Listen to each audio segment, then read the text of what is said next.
Trojanettes take on the Lady Rebels and Rebels of Todd County Central. Jay Turner along with Robert Bauer here courtside from Todd County Central High School in Elkton. Glad to have you along listening today. Todd Belcher is in our studios and Nash Icon on controls this afternoon. Trojanettes come in with a record of 19-4. Their fourth game this week. They defeated Glasgow last night in a district game, 55-48. Raven Ennis, the sophomore guard, had 7 threes in that game last night, scored 28 points, and the Trojanettes finishing the regular season district race undefeated at 6-0, so they'll be the number 1 seed in the tournament coming up at the end of February. The Trojanettes are riding an 8-game win streak. They've won 11 of the last 12 ball games. Of course, last night on the free throw line did not shoot that well, 12 of 22. And on the other side of the coin, the Todd County Central Lady Rebels under first-year head coach Scott Fleming. They have struggled this year. They lost 4 starters from last year.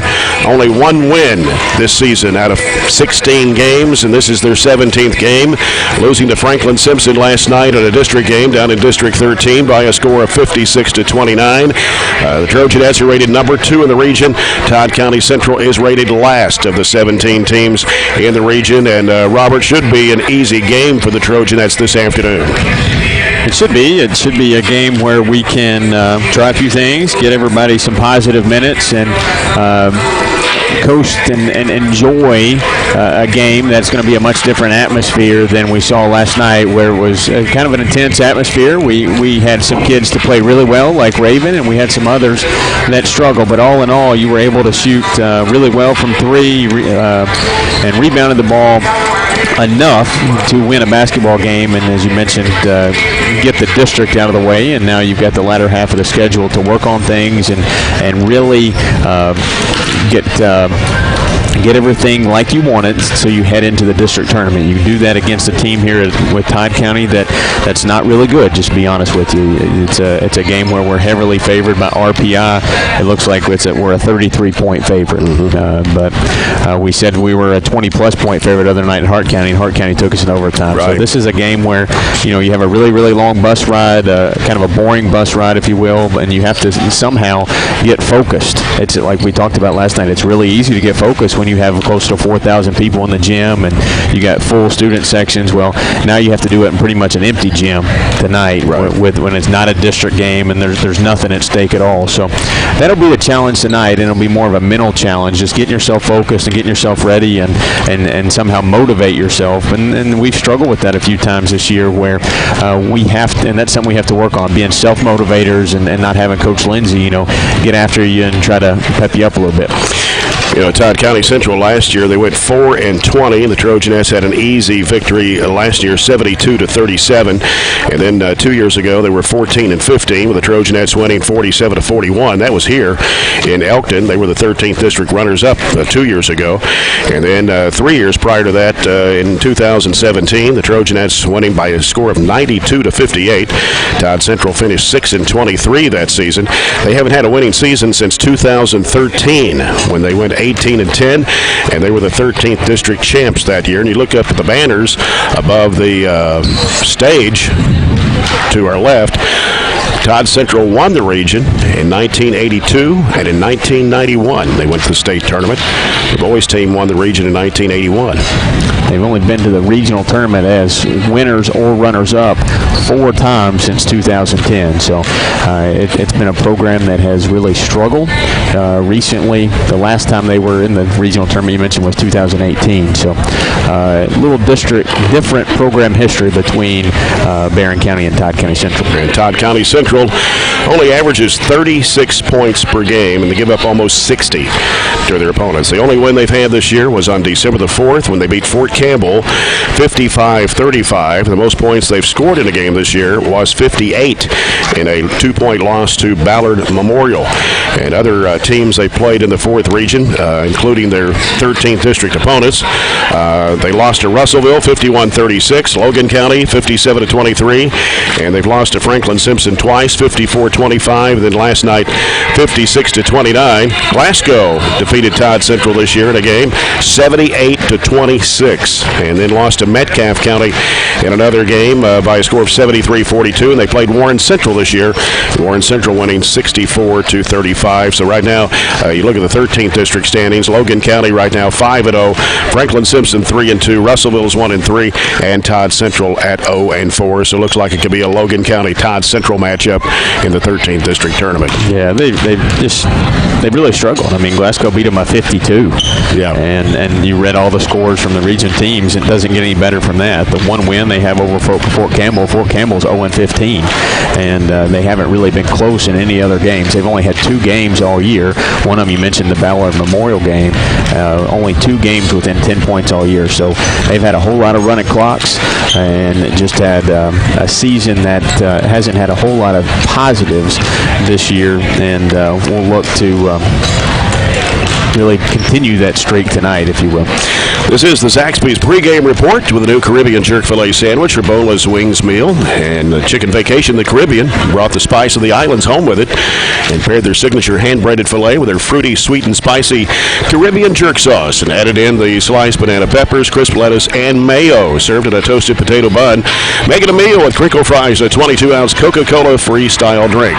We are about 17 minutes away from tip-off between the Trojanettes and the Todd County Central Lady Rebels here in Elkton, and we'll come back with more in a moment. And always remember, if you find a vehicle on DonFranklinAuto.com, Don Franklin will then bring that vehicle to Glasgow and let you experience the Don Franklin difference.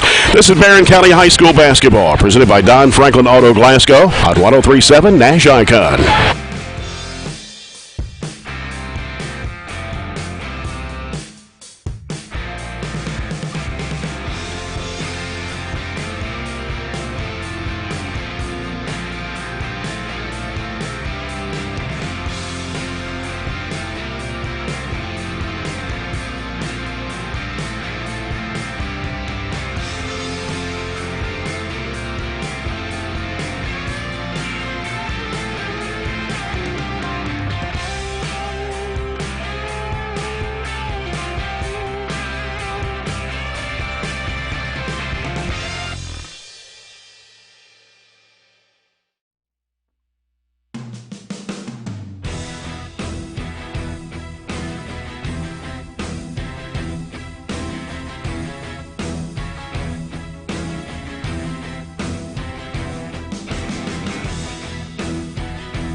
61%, or actually 61 points a game, giving up 48 to their opponents, shooting 42% from the field, and 114 threes, counting last night's total against Glasgow.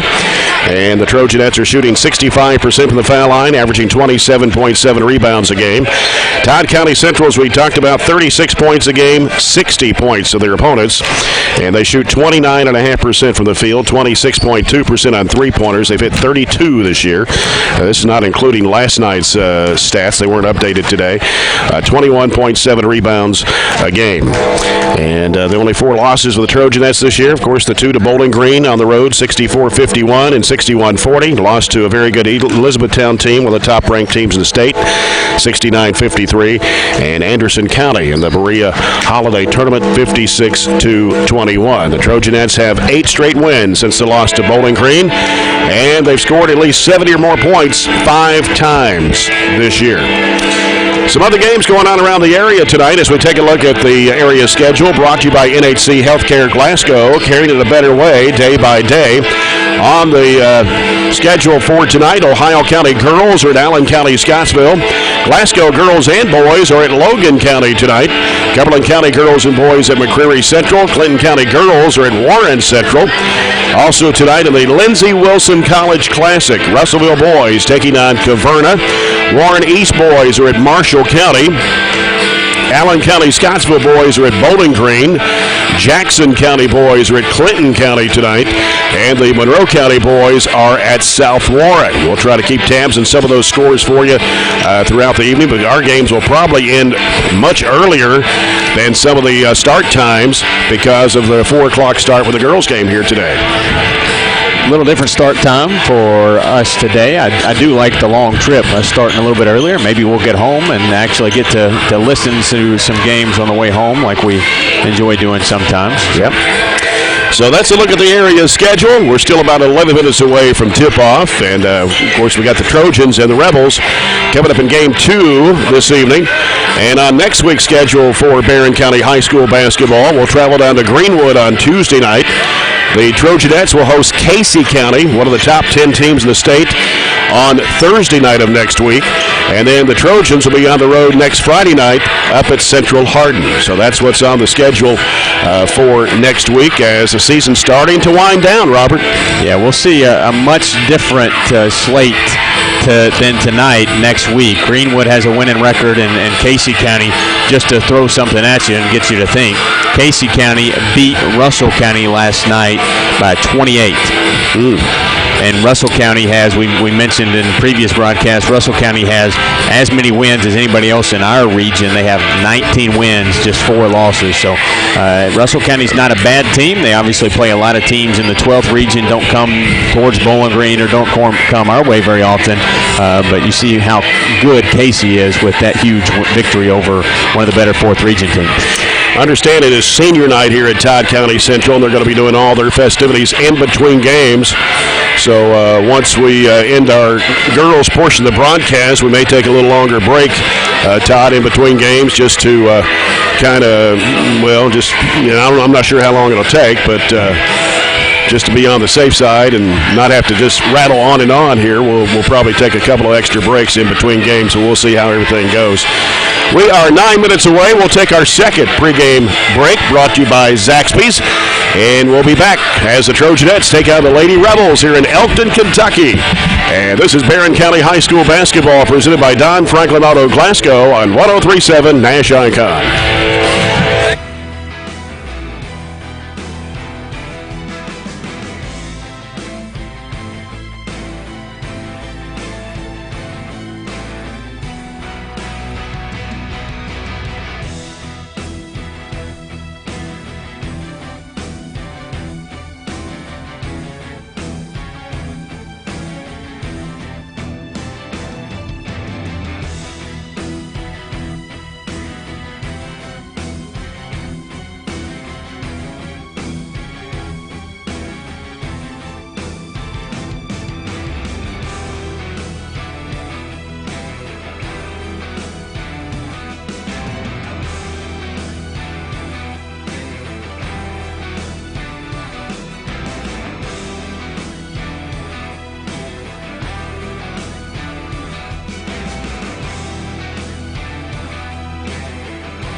County Central under first-year head coach Fort, a 5'8 senior, averaging 7.4 points and 5 rebounds a game. Jordan Weathers, a 5'4 senior, averages 5 a game. Shelby Johnson, a 5'8 senior, 4.8 points a game. Emma Harris, 5'7 senior, averages 2. And Jayla Lavelle, a 5'5 junior, that averages just under 2 points a game for the Lady Rebels. Their leading scorer, Lucy Chester, who averages 10.3, is not in the starting lineup. I think she is in the book, so not sure if she's under the weather or what the situation might be. But anyway, she's the leading scorer for the Lady Rebels thus far this season. Coach Piper Lindsay in her 4th season with the Barren County Trojanettes. Assistant coaches Scott Chapman and Chad Withrow. Katie Murphy, 5'5", 8th grader, averaging 3.3 points a game. Elizabeth Bertram, a 5'7 senior, averages 20.6. Raven Ennis, 5'9 sophomore, 10.5 points and 5.7 rebounds. Carly Delk, 5'9 senior, 7.7 points. And Eve Jackson, a 5'9 senior, is averaging 7 points a game for the Trojanettes. Of course, last night's stats were not updated today because of the quick turnaround of the ball games. But you can probably up Ennis's average just a little bit, Robert. Let's see. May have it on there where you can, it may be updated now. It wasn't earlier today. You got Elizabeth still at 20.2 and Raven's at 11.2. Okay, so it has come up some then for Raven Ennis after the 28-point performance last night against Glasgow. So, and of course, Elizabeth only had 10 last night against the Lady Scotty, so that brought her average down just a little bit. But still the leading scorer in the region right now, and the number 1 player voted among the coaches, Campbellsville University signee.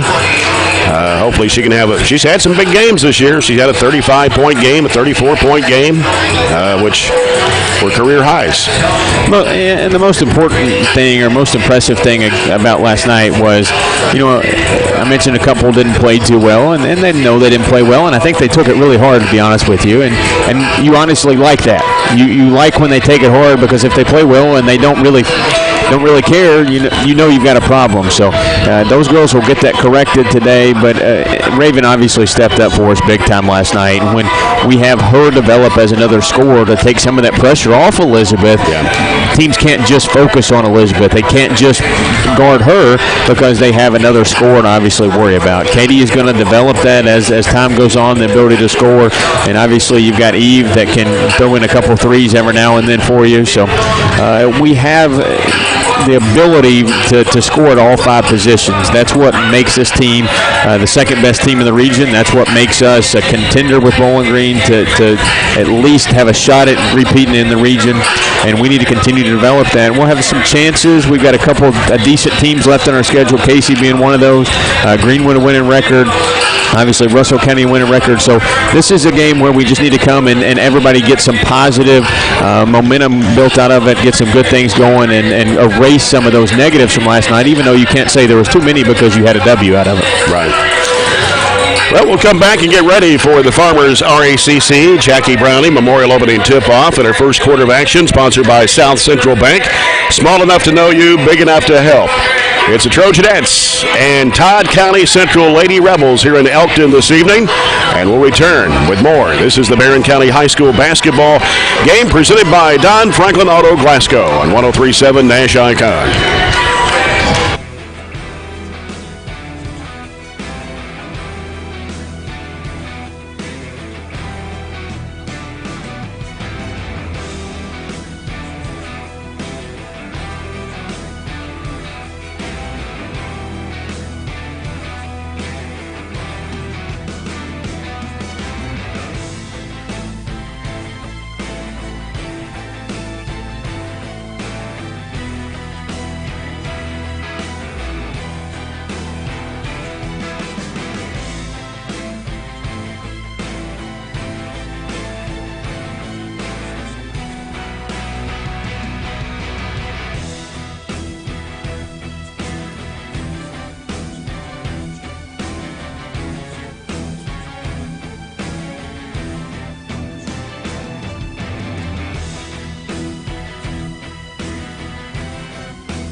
Welcome back to Todd County Central High School here in Elkton, Kentucky. For high school basketball on a Saturday afternoon, you're listening to a broadcast on 103.7 Nash Icon, WHHT FM, Cave City, Glasgow. Online at 104thescore.com and on BCHS Live. The officials for this afternoon's game are Larry Hammer, Barry Ballou, and Jeremy Morrison. And the official sponsor, Scotty's Contracting and Stone, committed to providing all customers the same level of highest quality, no matter the size of the project.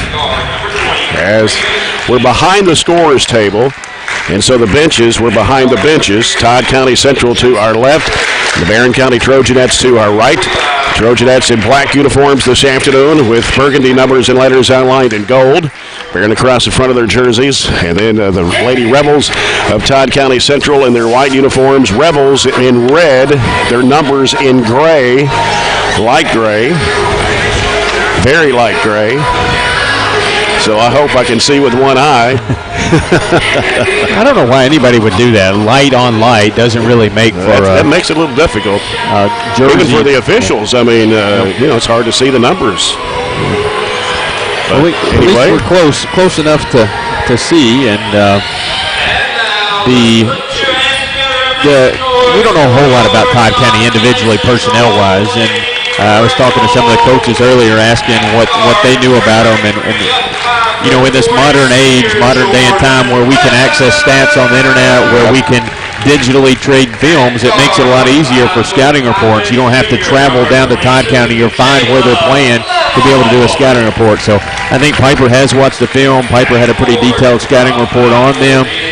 So the girls know a little bit about them, and the turnaround when you play 2 games in a row, that makes the digital age that we live in at least makes it a little bit more convenient to do that, update stats and know just a little bit.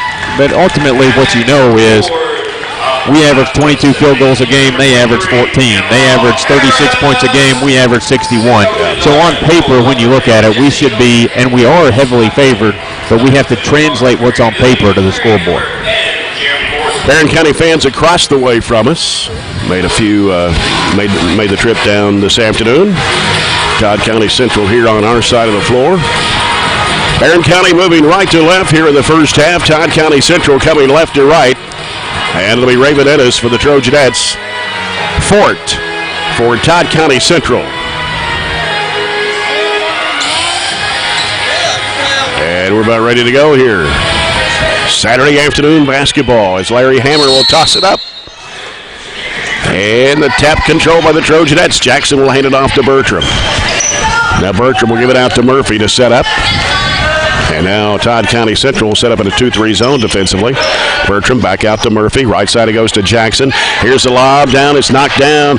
Bertram trying to get it. Goes to the floor. And Todd County Central comes up with it. So the first turnover for Barren County. The opening of the ball game.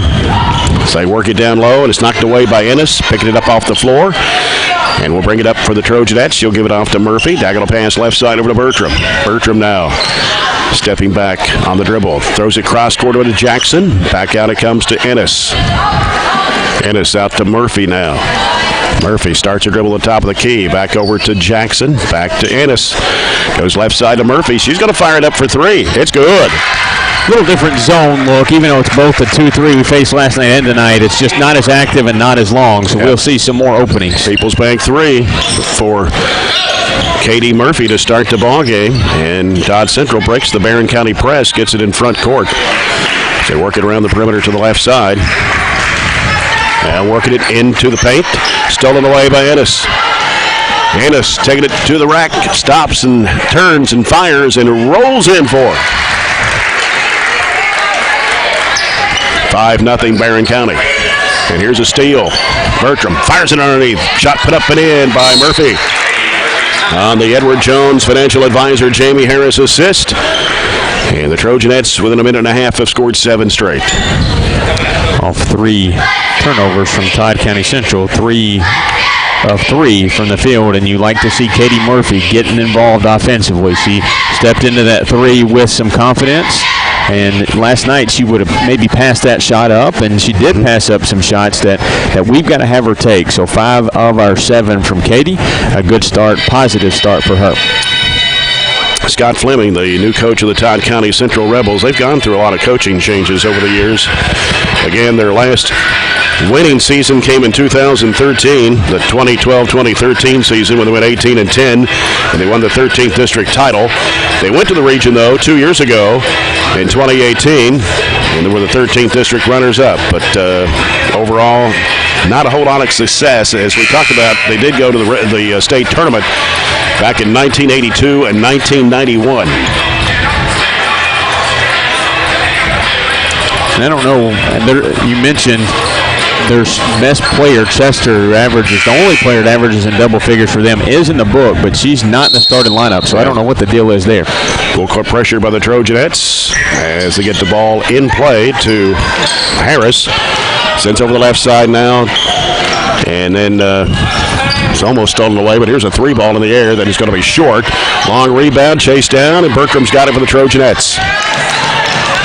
Bertram stops, top of the key, angles off left. Here's Ennis. She'll fire it up for three. No good. Ball hits the floor. Try to get it on the rebound. It's going to be tied up. And possession arrow to Todd County Central. And so Todd County Central had to bring the length of the floor against the Trojanette press. As Fort got the ball in play. Cross-court pass comes to Harris. Now on the left side is Lavelle. Fires it down low. Shot put up. No good off the back iron. Rebound there. Put back up. No good. And rebound claimed by Eve Jackson off the missed shot from Johnson. Jackson takes it down the left side. Throws it back out to Ennis. Now gives to Murphy, top of the key, trying to penetrate. Over goes to Bertram. Three if it goes. Yes, it does. So another People's Bank three for Barren County. Pushes the lead out to 10-0. 5:30 to play here in the first quarter. Lady Rebels break the pressure this time. Here's Fort with it down the right side against Delk. Drives, throws up the shot, got out of control. They're going to call a foul on Carly Delk. She did get out of control, and Carly just stepped back out of the way and kept onto the rim. I guess they thought that initial contact Carly made caused it. 2 shots for Fort. She's a 45% foul shooter on the year, and the first one is up, and it's no good. In for Todd County Central, number 13, Eliza Simons, 5'8" junior. Averages about 4.5 points a game. Second shot is good for Fort. Puts them on the scoreboard at the 5:23 mark of the first quarter. It is 10-1. Murphy with the basketball for Barren. Sends it right side over to Jackson. Now Jackson in the middle there to Bertram. Bertram stepping back. Now needs some help. Looks, goes into Ennis. Left elbow shot is good. Elizabeth vacated the lane, dribbled it back out because she didn't have anything, and Raven filled her spot. That is 12-1. Weathers with the basketball for Todd County Central. Out of the right side of the floor. Gives it to Simons. Back to Weathers. Now Weathers looking inside. Has to go to Fort with it. Halfway to the corner on the right-hand side. And the ball gets loose. Hit the knee, but Fort saved it in bounds from the Barren County bench. Driving shot is blocked from behind. And the Trojanettes coming back the other way. Here's Jackson. Lobs it over to Bertram. Left baseline. Reverses it up. Had it blocked by Fort and taken by Fort. And she'll get rid of the basketball to Weathers and gives it to Simons now. Simons back over to Weathers. Weathers bring it across the midcourt stripe. Back over the right side it comes to Simons. Now Simons will stop and pop. Three-pointer. No good. Rebound to Murphy for the Trojanettes. Lead pass up court to Jackson. A little head fake, and going to be a foul call as she tried to go for the shot. 2 shots coming for Eve Jackson. And the foul on 13. That is Simons, her first, team's first of the ball game. Eve Jackson, first of 2 in there. Shooting 55% from the foul line on the season. Change in the lineup for Coach Piper Lindsay. Raven Ennis comes out. Macy Lockhart in the ball game, a 5'9" freshman, averaging about 5 points a game. Here's Jackson's second throw. Rims off. And rebounding there by Todd County Central. Taking it down the right side is Weathers. Now bounces it out deep here to Simons. Simons hands it back to Weathers along in front of the Barren County bench. Sends it out top now to Chester, who's in the ball game. That's Lucy Chester, the leading scorer for Todd County Central, who did not start this afternoon. And they give it to Weathers in the right corner. They dump it back off. There's a walk as Lavelle traveled with it. their fourth turnover, but the three of those four came really early against our pressure. After they called timeout, they have not turned it over against our defense. 3:42 to play, first quarter. Barren County with a 13-1 lead. Bounce pass right side over to Jackson. They go in the corner to Bertram. Bertram feeds it down low. In there to Lockhart. And a deflected pass, turnover by Barren. They try to go back with it. And Weathers along the left baseline, or sideline. Gives it out there to Simons. Turns and gives it to Chester. And that ball is going to come back in the backcourt, but is tipped away by the Trojanettes. Bounces back over to Simons. Out to Weathers, top of the circle. Back to Simons on the right wing. They go down low and there to Weathers and back out to Simons. Down the right corner, Weathers. Ball knocked away by Delkin out of bounds. They try to go down to Johnson with a basketball. Completely different atmosphere than last night. It's just dramatic how opposite it is. Simons trying to throw it into a crowd. Turnover. Bertram's got it for Barren County. Bertram on the left side. Back behind the arc. Going to let it fly for three. It bounces off. Rebound taken off there by Johnson for Todd County Central. Simons, front court, right side. Bounces it out to Weathers. Back over to Simons. Simons over now to Chester. And now back to Simons. Going right, whistle. We got an illegal screen. And it'll be on Chester. 2 fouls on Todd County Central here in the first half. And coming back in for Todd County Central now is Fort. She'll replace Johnson. Barren County's basketball at 2:26 to play here in the opening quarter, leading 13-1. Murphy, right side, and the ball kicked. Stays with the Trojanettes out of the side across the way. Bertram will toss it in. It comes out to Jackson. She gives to Murphy. Diagonal pass right side. Bertram fakes the three. Now trying to throw it down low in there to Delk. It's too wide, out of bounds. Made a bullet pass into the post, and that's not one Carly could handle. Coming in for Todd County Central now, Haley Vass, 5'9" junior. And Todd County Central basketball. As they try to get it across the line and almost threw it away. Simon's there to catch it. Goes down the corner to Fort. She tries to go baseline against Delk. She cuts her off. Now throws it back out now to Chester. And here's Fort with it now. Back to Chester. Chester takes it down the baseline, trying to reverse it back out. Gives it to Fort. Fort right side. She may have shuffled her feet. And now going to get a jump ball as Macy Lockhart reached in to tie it up.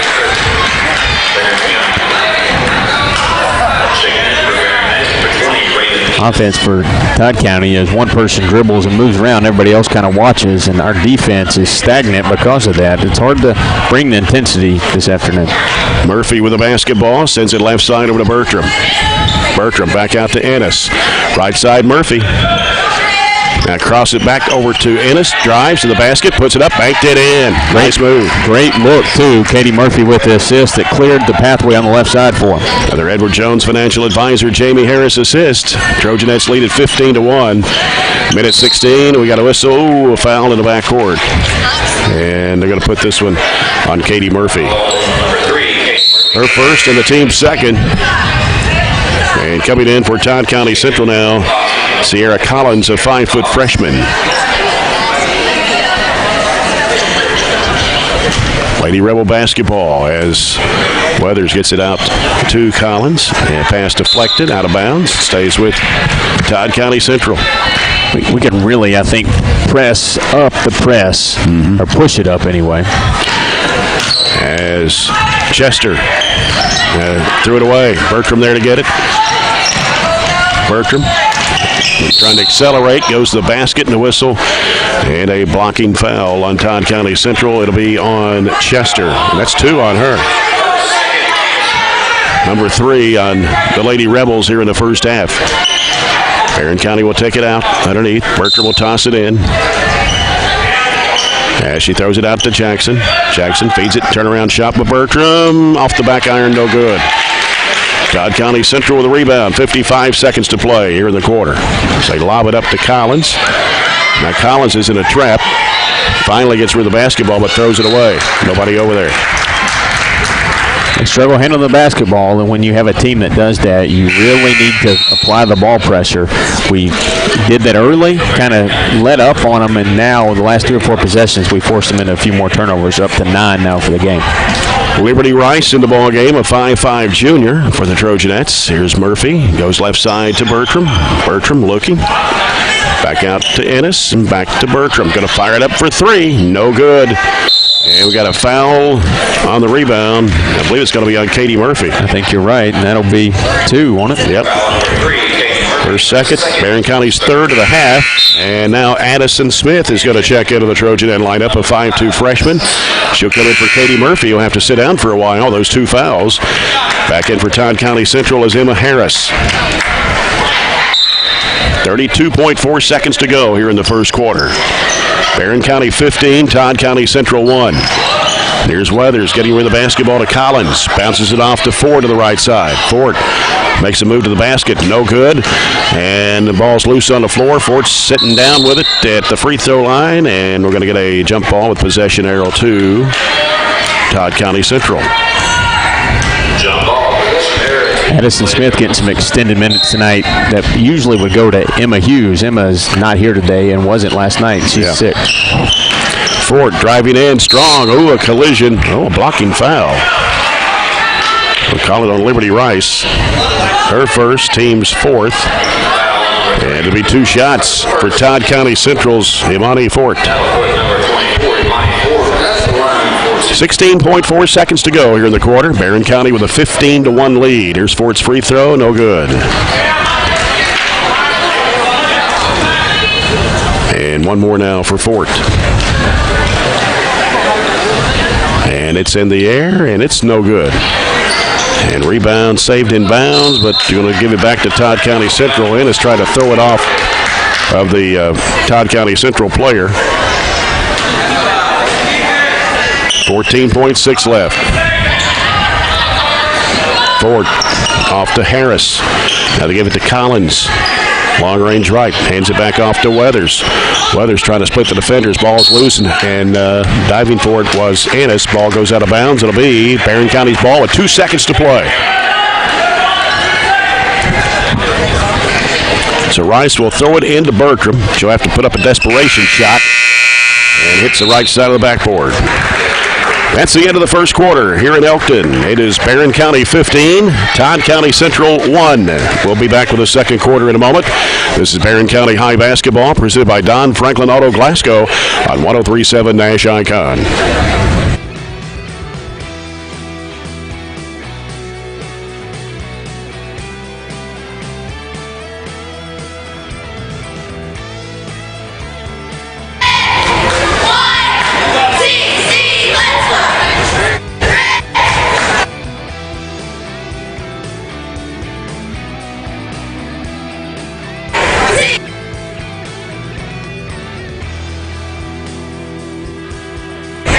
That's all right.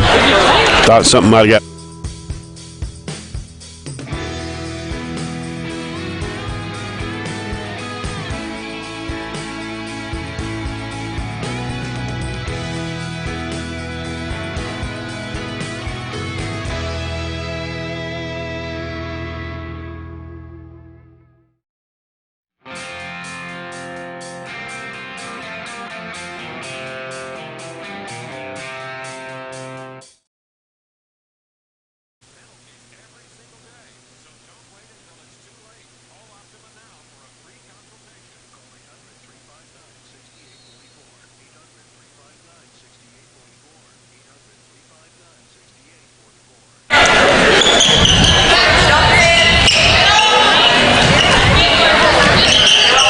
(15-1) as we start the second quarter. Bertram goes right side with it. Ennis going to fire it up for 3. Swish. We were hit 2 threes in the first quarter. That's our 3rd one of the game. And Ennis now with 9 points on the People's Bank 3-point shot. Extends the lead to 18-1. Ford dribbles into the key, gives it out to Collins. Right side now to Weathers. She'll bring it back out front between the circles, getting pressure from Bertram. and then almost lost it out of bounds. Ball deflected by Bertram trying to pass it off, and it'll stay with the Lady Rebels. They're really struggling offensively. They had 10 turnovers in the first quarter, 0 of 6 from the field, missed all of 6 shots and all 3 threes. Okay, legal screen on Todd County Central's Shelby Johnson. We shot 50%. We were 6 of 12 in the first quarter, 2 of 6 from 3. We did turn it over 3 times, had 4 rebounds. Todd County did out-rebound us 9-4. And 2-3 zone by Todd County Central. Addison Smith gives it out to Ennis. Left side it comes to Rice. Out top to Bertram. Goes back to the right side. Ennis will fire it up for 3 again. It bounces high off the rim. Rebound to Bertram. Takes it out to the left corner. Hooks it back out top to Smith. They go inside to Ennis. And then had it smacked away from her. Stolen. It's Collins. Bounces off left side over to Weathers. Weathers out behind the arc of the left side. Here's Ford driving. Goes inside against Ennis. And, going to get a foul. On Raven Ennis, that'll be her first and the team's 5th. This guy's the only one calling fouls. I think the other 2 officials understand this is a 17-point game. Just let it play out. And Ford at the line for 2 shots. First one is up, and it is no good. He's 1 for 5 from the stripe. Second shot of the way, comes off. Rebound to Macy Lockhart. Ennis breaks to the middle, hands it off to Rice. Fakes, drives down the lane. Shot blocked in there. Coming up with it is Ford for Todd County Central. Lobs it up to Collins. Collins gives it out to Weathers in the right corner. Trying to go baseline. Forces up the shot. Air ball. Bertram's got it for the Trojanettes. 6:20 to go in a half. Barren leads it 18-1. There's a pass deflected. Trying to go to Ennis with it. On the right side of the free throw lane. Carly Delk comes back in the Trojanette lineup for Elizabeth Bertram.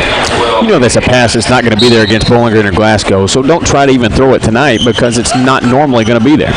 Macy Lockhart with an 8-footer. Good on the inbounds pass. 20-1.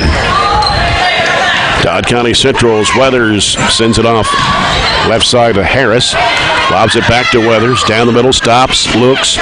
Thought about the 3 and gives it back off the left side to Harris. Harris, and now fires a 17-footer that's no good, way off the mark. Addison Smith out of there with it, gives it to Ennis. Long pass down, threw it over the head of Rice and out of bounds. A couple of ill-advised passes on the last possession. That one's never going to be there. Weathers checking out for the Lady Rebels, and it is Collins back in. Barren County a 1-2-1-1 zone court press. And they almost threw it away, but chasing it down. Collins has got it. Brings it in front court.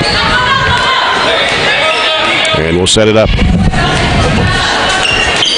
Collins angling off to the left side. Now looking. Back out front it comes to Lavelle, who's back in the game. Here's the lob. Picked off by Delk. Trojanettes bring it back up court. Ennis splits the defenders. Whistle and a foul. She's trying to drive it down the lane. And that's Lavelle, her first personal, number 5 on Todd County Central here in the first half. Eve Jackson checking back in for Barren County, replacing Liberty Rice.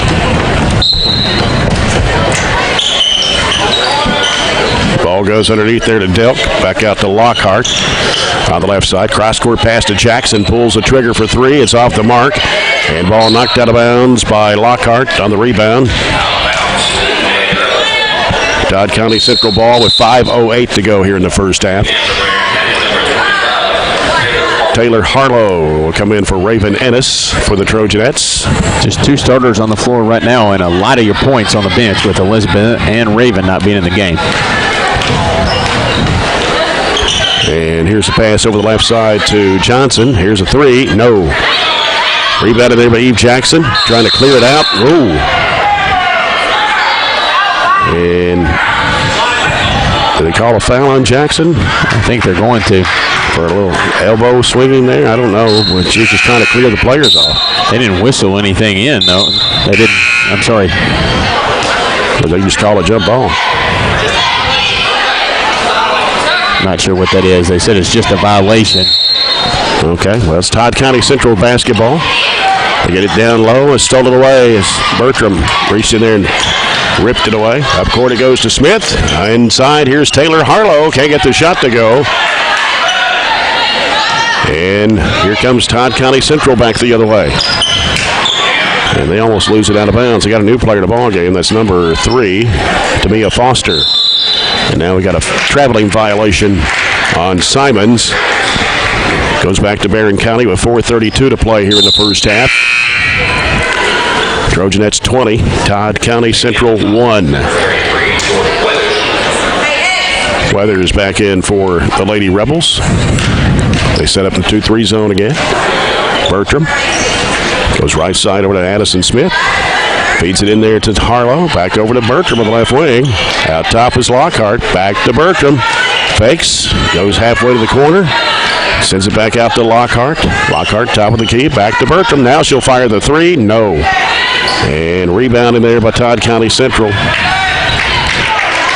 Trojanettes only 2 buckets here in the second quarter as we're entering the 4-minute mark before halftime. And another turnover by Todd County Central. Addison Smith picks it up. And here's Bertram into the front court. Crossover dribble right. Trying to split the defenders. And oh my God, charging foul? That's what they say. I'm not sure about that one, but that'll be her first, team 6.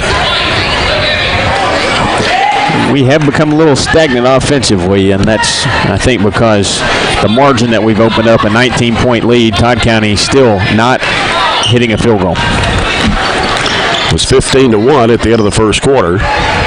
Simons out top, going right, and loose ball on the floor, scramble, jump ball, possession arrow back to the Lady Rebels.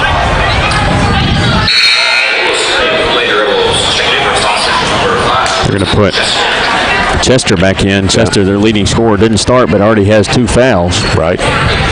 Weathers will toss it in. It comes out to Simons. 3:25 to play before halftime. Simons works against Bertram, and another foul. And Bertram, that'll be her second. Katie Murphy already on the bench with 2 fouls. Should be bonus, right? Yep, that's a 17 foul on Barren County. And putting Simons at the free throw line. Her shooting percentage is 42% up to last night's ball game against Franklin Simpson. The free throw comes off. Rebound to Carly Delk. Addison Smith, left side over to Lockhart. Lockhart back out to Smith. Smith back to Lockhart. Lockhart on the left wing, back out top. And back to the right side. And they go down in low and trying to work with it was Taylor Harlow. They give it back out around the perimeter. Delk's got it now. Goes back left side. Ennis from the left wing for 3. Good. 2 3-pointers, People's Bank threes in this quarter for Raven Ennis. And she has 12. Who scored 28 last night and hit 7 threes against Glasgow. 23-1. Turnaround shot is up, way off the mark. Didn't draw iron, but put back up and in by Simons. Her first field goal at 2:32 to go in the first half. It's 23-3. Down low, Delk kicks it back out to Smith. Here's Ennis open again for 3. Got it. You think people would come out of a zone eventually, or at least match up against her. 3 threes for Raven Ennis in this quarter. It's 26-3. Almost another turnover. And going to have a jump ball. And possession arrow to the Trojanettes with 2:09 to play here in the first half. And Addison Smith brings it up for Barren. Left side with it to Lockhart. Lockhart, 1 dribble. Tosses it back out top. Ennis for 3. Got it again. She is on fire now in the second quarter. Give Carly credit for that one. She could have turned and squared up for 15 feet, but she knew Raven was right behind her, and that's an easy step-in 3. 29-3 with 1:43 to play here before the break. And a loose ball, and Delk trying to dive for it, but won by Ford for the Lady Rebels. Here's Weathers firing it up. It is coming off the rim. Rebound to Lockhart for the Trojanettes. Lockhart sends it down the floor. Delk goes under, puts it in. Carly Delk's first two, the assist to Macy Lockhart. 31-3. And we got a timeout call by Coach Scott Fleming and Todd County Central. We haven't had very many breakaway layups tonight, aside from a few turnovers that we had early. We've mainly gotten everything in the half court, and it obviously helps when Raven's able to knock down the threes as she has. She had, is that 2 in the first and 2 in the second? Is that what, or am I reading that wrong? What is that now? Raven's threes that she had? They're all in the second. All in the second? Yes. Okay. Yep. 4 threes for Raven Ennis in the second, and 3 two-point buckets. So 18 points for Raven Ennis here in the first half. With Katie Murphy and Elizabeth Bertram both on the bench with 2 fouls. And I mean, they can't play a zone either. Or they can't play as man either. I mean, if they come out of the zone, it's just going to get worse for them because we're comfortable in that man. And it's really good for us, obviously, to practice against the zone because I think we'll see that as a theme over the last few weeks, especially maybe against everybody except Casey County. Right. And we got an illegal screen on number 3, Foster. Her first. That's number 6 on Todd County Central here in the first half. 1:11 to go before halftime. Ennis will toss it in to Addison Smith. Addison Smith, right side, over to Addison London, who's checked in the ball game now for Coach Piper Lindsay. Deep on the right wing. Out top to Ennis. Getting some pressure there from Collins. And gives it back to Addison Smith. Right side over to Harlow. Harlow looking inside and breaking frees. Lockhart, she puts it up, and it came off the rim. Got her on rebound, though. Dribbles it out, gives it to Ennis. Ennis now drives down the lane. Will scoop it up and in. 14 for Ennis here in this quarter. 20 for the half. 33-3, Trojanettes. 30 seconds to play here in the second quarter. Todd County Central with the basketball. As they've got Chester back on the court. Ball's loose. They're going to call a foul on Addison Smith. Tried to go for the steal, but didn't really have an angle. Tried to go through the body of Collins. Number 8 against the Trojanettes, and that's going to put at the free throw line Sierra Collins for Todd County Central. 1 in the bonus. And here's her shot. It's on the way, and it is no good. We're going to have a foul on the rebound. Macy Lockhart had it cleared out. Not a smart foul because that's Chester's third. Yep. And the team's 7th, and that puts the Trojanettes in the bonus now with 22.9 to play. You said we didn't shoot free throws too well last night. 12 of 22 last night. Chance to make that look a little better. So Lockhart for 1 in the bonus, and here's her shot on the way, and it is no good. Ball gets loose, tied up. Well, I thought London had it tied up in there, but ripped away from her from Johnson. Collins dribbling to the right side, hands it off out there to Foster. Now Foster gets rid of the basketball down to the corner. 6 seconds to go here in the first half. Down to 2, down to 1. They just lob it up. It's the side of the backboard. That's the end of the first half. And the Trojanettes lead by 30 here at halftime. It is 33-3 over Todd County Central. And we will come back with a halftime report. Our second quarter was brought to you by Southern States Glasgow Co-op as the Trojanettes scored 18 points in the second quarter to 2 for Todd County Central. Our halftime report coming up next. And always remember, if you find a vehicle on DonFranklinAuto.com, Don Franklin will then bring that vehicle to Glasgow and let you experience the Don Franklin difference. This is Barren County High School basketball presented by Don Franklin Auto Glasgow on 103.7 Nash Icon.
It is halftime here in Elkton, Kentucky, where the Barren County Trojanettes lead the Todd County Central Lady Rebels 33-3.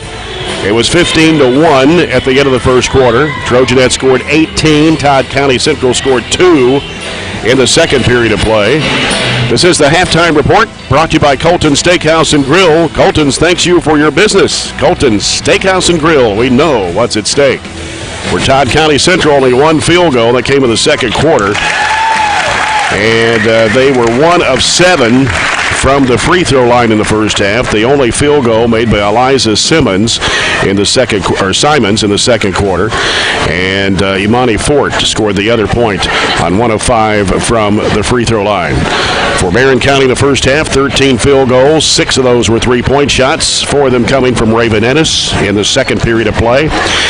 And the Trojanettes 1 of 2 at the stripe. Raven Ennis with 20 points in the first half. She knocked down 4 threes, all in the second quarter, along with a 2-point basket. She had 3 2-point baskets in the first period of play. Katie Murphy scored 5 in the first quarter, a 3-pointer and a 2-point basket before went out with foul trouble. Picked up 2 fouls. Elizabeth Bertram with a 3-point shot in the first quarter. She also picked up 2 fouls. Carly Delk with a 2-point basket. Eve Jackson 1 of 2 from the free throw line for her only point. Macy Lockhart scored a basket in the second quarter for her 2 points. Liberty Rice, Taylor Harlow, Addison London, and Addison Smith saw action but did not score in the first half. So pretty much domination by the Trojanettes here in the first half, Robert. That's the easiest way to sum it up. The Trojanettes shot 50% in the first half. They were 13 of 26 overall, 6 of 13 from behind the arc. You mentioned 4 of those 6 were from Raven Ennis. So continuing the hot shooting from behind the arc, 2 nights in a row seeing the zone. We shot 9 of 19 last night, and we're 6 of 13 already here in the first half. Todd County Central did not get their first field goal to about the 2:30 mark to go in the first half, and that was their only field goal, as you said. 1 of 13 for 8%. They attempted 4 threes and didn't hit any of them.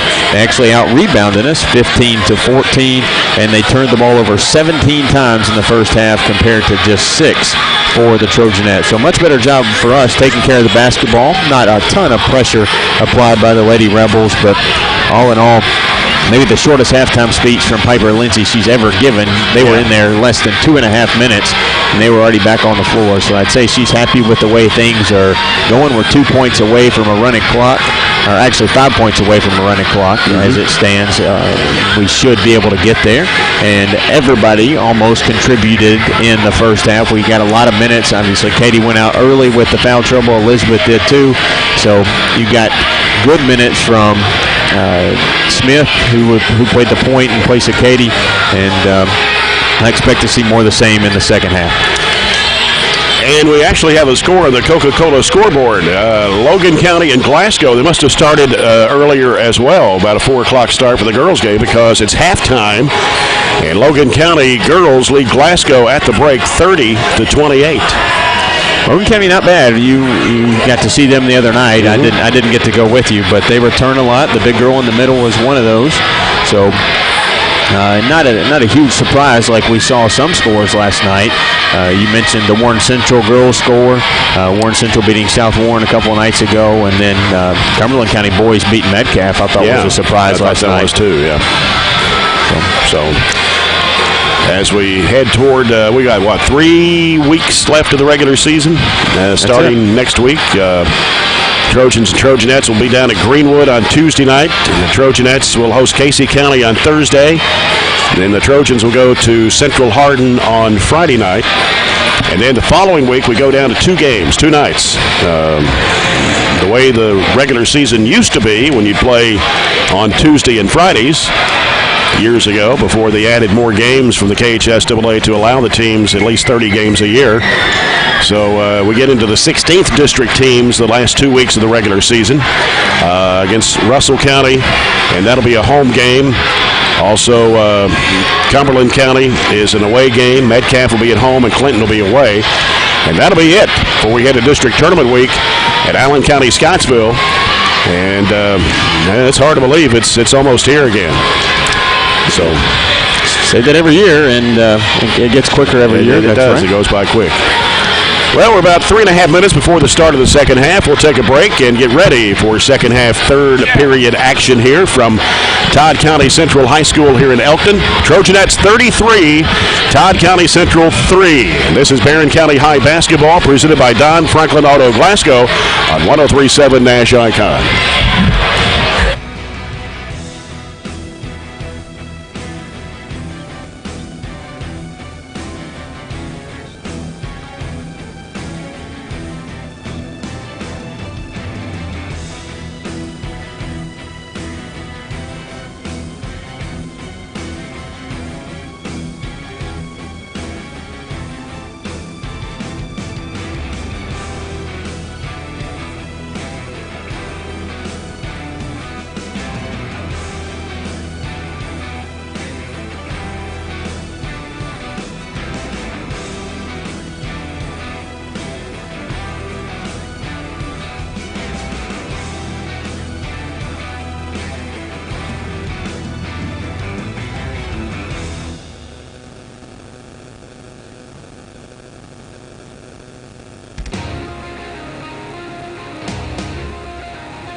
Back here at Elkton, Kentucky, Jay Turner with Robert Bauer. Todd Belcher in the studios here on a Saturday afternoon. Trojanettes 33, Todd County Central 3. And question about next Thursday and Friday's games. Those are JV varsity doubleheaders. Of course, we'll have the broadcast of the varsity game on Thursday with the Trojanettes and Casey County. And then Friday night, Trojans at Central Hardin. But there are JV varsity doubleheaders next Thursday and Friday. You're listening to our broadcast coverage on 103.7 Nash Icon, WHHT FM, Cave City, Glasgow, and online at 104thescore.com and on BCHS Live as we get set for the third quarter, presented by Southern States Glasgow Co-op. Trojanettes going back with Carly Delk, Elizabeth Bertram, Katie Murphy, along with Eve Jackson and Raven Ennis. And Coach Scott Fleming and his Lady Rebels will send back in their starting five, I believe it is, with Fort, Weathers, Johnson, Harris, and Lavelle. Well, we gave up a field goal in the first half. We'll see if we can keep them from scoring a touchdown here in the second half. Todd County Central moving to the left side as we see it here from the broadcast table. As they give it out to Fort, she'll circle around to the top and hands it off to Lavelle. Back over to Fort. They go right side with it to Weathers. She's covered up as going up the baseline against Murphy. Bounces across the lane. Shot goes up. It's no good. Carly grabs the rebound off to Ennis. Ennis taking it down to the right side. Is cut off. Throws it behind her to Bertram. She'll fire it up there. Three and knocks the bottom out of it. That would look really good. We need Elizabeth to see some of those threes to go in. That's her second People's Bank three, and now the lead is 33 at 36-3. So only 2 points away from a running clock with 7:18 to go here in the third quarter. And here's Fort. And she loses a handle, fell to the floor. And here's the chance for the Trojanettes, but they throw it away. And breaking up the pass, Todd County Central coming back the other way. Try to throw it right between two, and that's ill-advised. Harris will give it out to Weathers. Weathers guarded by Murphy. Left side it comes to Johnson. Now Johnson bounces it off in the corner. They go down low in there to Weathers, trying to make a spin move. Goes up against Murphy and banked it in. She was right underneath the rim. I don't know why she turned and didn't take the initial shot. Long pass down to the other end and then try to throw it across the Delk. It's batted out of bounds. 36-5 the score, and it's Barren County's basketball underneath as Bertram will toss it in. Comes out in the corner to Delk, swings it out to Jackson. Jackson gives it back to Bertram out of the corner for three. It's in there. Easy look for Elizabeth. That's the old-fashioned All-American inbounds play where the inbounder just steps out and nobody stepped out to guard her. And 1 point away now from a running clock. It's 39-5. 6:20 to play in the third quarter. Johnson works it, goes up with a shot and puts it in. They've had an offensive explosion. Yep. 39-7 on the other end. Delk puts it up, missed the shot, but gets fouled. And it'll be charged to Weathers, her first, team's first, the second half. Carly Delk, 53% foul shooter on the year for Barren County. Shot goes up, and it comes off. We haven't done us any favors to improve the free throw shooting so far. Nope, we're one of three from the stripe here today. 39-7 the score, 6:10 to play, third quarter. Delk back of the line, second shot is on the way, and it's good. It's her third point. She scored a basket back in the second quarter. 40-7, Trojanettes. 6:06 to play here in the third quarter. Weathers with the basketball. Sends it off the left side.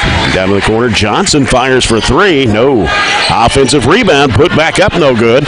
Grabbing the rebound is Raven Ennis. Got a 3-on-1 break. Feeds it off to Jackson. Lays it up too strong, but a foul called on the Lady Rebels will send Barren County's Eve Jackson to the charity stripe. Starting to run a little bit. We did not run at all in the first half, but now we're throwing it over top of them, getting up and down the floor. And Ennis down the right side, leaves it out with Bertram. Three in the air, good. That'll do it right there. That's right, 3 threes. That'll get the running clock started. It's 44-7. 5:12 to go in the third quarter. Say our starters on limited time now. Yeah. Weathers with it on the right wing. Gives it out now to Chester. Chester bounces it out there to Lavelle. Now Harris with it. Harris, top of the key, bounces over to Lavelle on the right side. Down the corner to Weathers. Ball knocked away from behind, trying to go in there to Chester. Here come the Trojanettes. Bertram going up the baseline, throws up the shot. It's short. Rebound off to Todd County Central. Nice hesitation move, but she couldn't get it over top of the rim. Down to 4:35 to play here in the third quarter. And a running clock. 44-7. And that ball's going to go off the leg and go out of bounds all the way across the midcourt line. So Barren County will get it. And coming in for Todd County Central, Eliza Simons, that is. And also Fort will return for Johnson. You don't see very many coaches who sit down the whole game, but Coach Fleming from Todd County has not stood up one time the whole game, I don't think. Bertram gives it out to Murphy, swings it left side over to Jackson, back out to Murphy. Right side it goes to Bertram, back out to Murphy, back to left side Jackson. Looping pass back to Bertram, right wing three, good. You get her the ball now, she's got the hot hand. She started, is that 4 threes for this? In this quarter, 5 for the ball game. And it's 47-7. We have 10 threes in the game, following that up from last night having 9. Yeah. Starting to shoot the threes pretty well here as of late. Don't need to use them all up here, though. Anna steals it away, bounces it off to Bertram. Bertram breaks toward the middle, pulls up the free throw line, lets it go, no good. Rebound in there by Chester for Todd County Central. 3:13 to play in the third quarter. And Weathers works against Murphy. Goes right side with it. And on the give and go down to Weathers, the ball knocked out of bounds. They'll get Foster back in the game. And in for the Trojanettes. Starters are going to come out at 2:52 and the clock running here in the third quarter. Barren County leading 46-7. As the ball gets into play, shot goes up, no good for Chester. Got her on rebound, back up again, no, but a foul. And it'll be charged to 22, and that is Macy Lockhart. First foul of the second half against the Trojanettes. At the line is Lucy Chester, 62.7% shooter from the charity stripe. Shot goes up, it's good. First point of the game for Chester, who actually is the leading scorer on the season, averaging just over 10 points a game. The challenge for these young girls, or the second group, is not to let this lead shrink any. Right. They have to be competitive against this group from Todd County. 46-9, 2.5 to go, third quarter. Addison London out to Lockhart, left side. Rice pulls the trigger for three. Got it. Look good. She put some arch on it and got some air underneath it and gave it a chance, and it went through. So Liberty Rice with a People's Bank three makes it 49-9. Driving, Chester puts it up, no. Rebound put back up, no.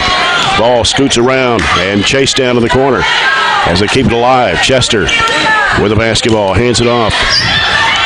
And now they'll get rid of the basketball on the left side, forcing up the shot, a foul call.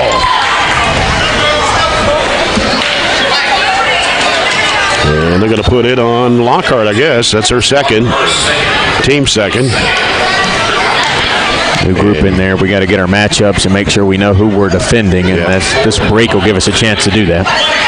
Fort missed the first of two. She'll have one more. With a minute 49 to play, third quarter. Second shot is good for Fort. She's 2 of 7 from the stripe, her only points. 49-10, a minute 45 left in the third quarter. Right side, Addison London. Gives it the middle. Here's Addison Smith with a turnaround shot that's too strong. Rebound comes off to Chester for Todd County Central. Here's Weathers driving left side, and she walked. Well, we've hit all of our threes and missed all of our twos at this quarter. Yep, all the baskets from three-point range here in the third quarter. 5 for 5 from 3, 0 for 3 from everywhere else. There's a pass knocked down, trying to throw it over the top of Fort, and they come up with a basketball. Todd County Central in front court. Down to 1 minute to play here in the third quarter. Left side, Chester bounces it out to Fort. She goes right with it. Wants to drive, splits the defenders. A collision here. A jump ball. We'll get it, though. Okay. So the Trojanettes at 45 seconds to go here in the third. From the alternating era. Here's Liberty Rice in front court now. Goes right side over to London. Back out to Rice. Swings it left over to Smith. Back out to Rice, back to London, back to Rice, back over to Smith. Loops it back over the right side. London for three. It is no good. And rebound to Fort for Todd County Central. With 20 seconds to play here in the third quarter. And official time call. I believe Addison London may be shaken up a little bit. And not sure if she got the wind knocked out. And she'll head to the bench. Graceland DeWeese will be in the game for Addison London. DeWeese, 5'9" sophomore. So stop the clock at 17.3. Here's Weathers driving against Lockhart. She just fell down. Jump ball again? Yeah, Graceland went in and tied it up. Graceland DeWeese just took it away. So Todd Central will get the ball, but time will run out. You have to hurry up and get a shot off, but not in time. That's the end of the third quarter. After three, it is Barren County 49, Todd County Central 10. We'll be back with the fourth and final quarter of this one. After this break, this is Barren County High Basketball, presented by Don Franklin Auto Glasgow on 103.7 Nash Icon.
Well, they've changed the score. They say it's 50-10. Maybe that one of those three, they didn't put 3 points on there.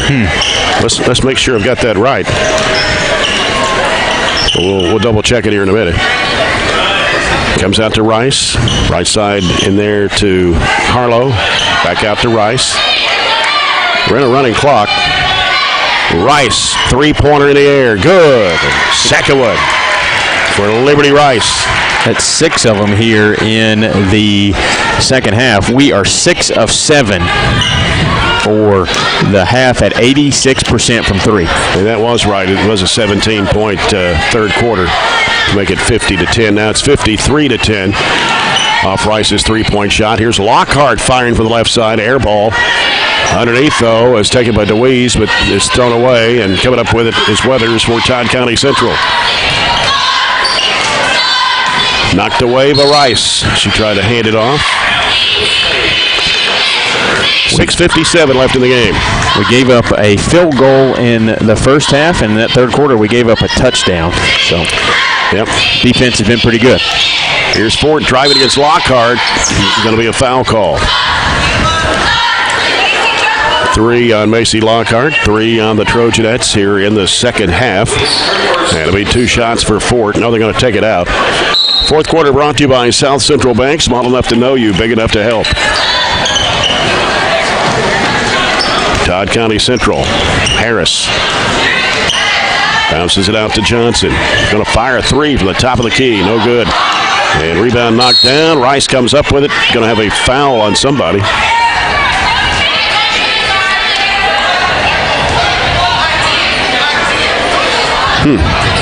I don't know what didn't that see was. the clear out there, but call it on DeWeese. Their first, team's fourth. And so Todd County Central's basketball. Ball gets away, and, well, let's say last touch by Addison Smith. Todd County was 2 of 10 in the third quarter. We were 5 of 9 overall. Ball comes out to Weathers. Weathers dumps it down in low, and there's a shot by Johnson off the window and in. 53-12. 5:20 to play. Rice, long bounce pass right in the corner. Here's DeWeese, shot, no good. Ball tips out, grabbed by Rice. Around the top of the horn. Left side to Smith, back to Rice. Back over to Smith on the left wing. Out to DeWeese. Over it goes to Rice. Back out to Emma Stewart, who's in the ball game now for Barren. They go in the middle there to Rice and whistle, and Rice went falling backwards. She got body checked. Yep. Kind of bumped into a brick wall. And so that is the third team foul. Personal was on Fort, her first. So Barren County will take it out. Comes in underneath, and no good for Harlow on the shot. Rebound to Todd County Central. 4:25 to play. As Chester leaving it out there, and Weathers dribbled it off her foot, but picked it back up. And they work it inside the lane. The shot goes up and in. That was Lavelle. 53-14. They've got 4 2-point goals, and we have none in this half. Yeah. Smith, right side, over to Stewart. She'll fire away. No good from 15. Whistle, foul on the rebound. And 34, Johnson, her third. Todd Central's fourth of the second half. And now Michaela Smith is checked into the Trojanet lineup for Liberty Rice. All batted away, out of bounds, underneath the Barren County bucket.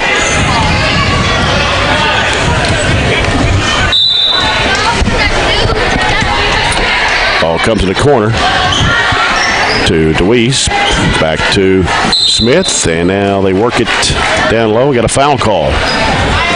Not a very good angle to throw an entry pass into the post. Our posts need to know they need to switch hands, and our guards need to get a better angle. Couple of substitutions for Todd County Central. Going to bring Collins back in. And I believe they brought somebody else in. Is that Foster? Here's Michaela Smith with a turnaround shot that's no good. Rebound at Todd County Central. Collins races down the floor. Takes it out to the corner. Now here's a three ball that's in the air that's no good. Graceland DeWeese with a rebound. Madison Smith will bring it across the timeline with 2.5 minutes to play. Going to go man here for the first time. Right side is Stewart. And feed it in the high post there to Michaela Smith. Back to Stewart. And now Smith. Addison Smith.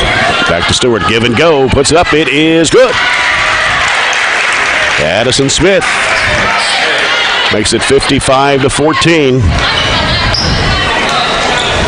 On the Coca-Cola scoreboard, Logan County leads Glasgow girls after 3, 43-42. And the ball gets loose. It goes out of bounds. It'll stay with Todd County Central. The minute 53 to play.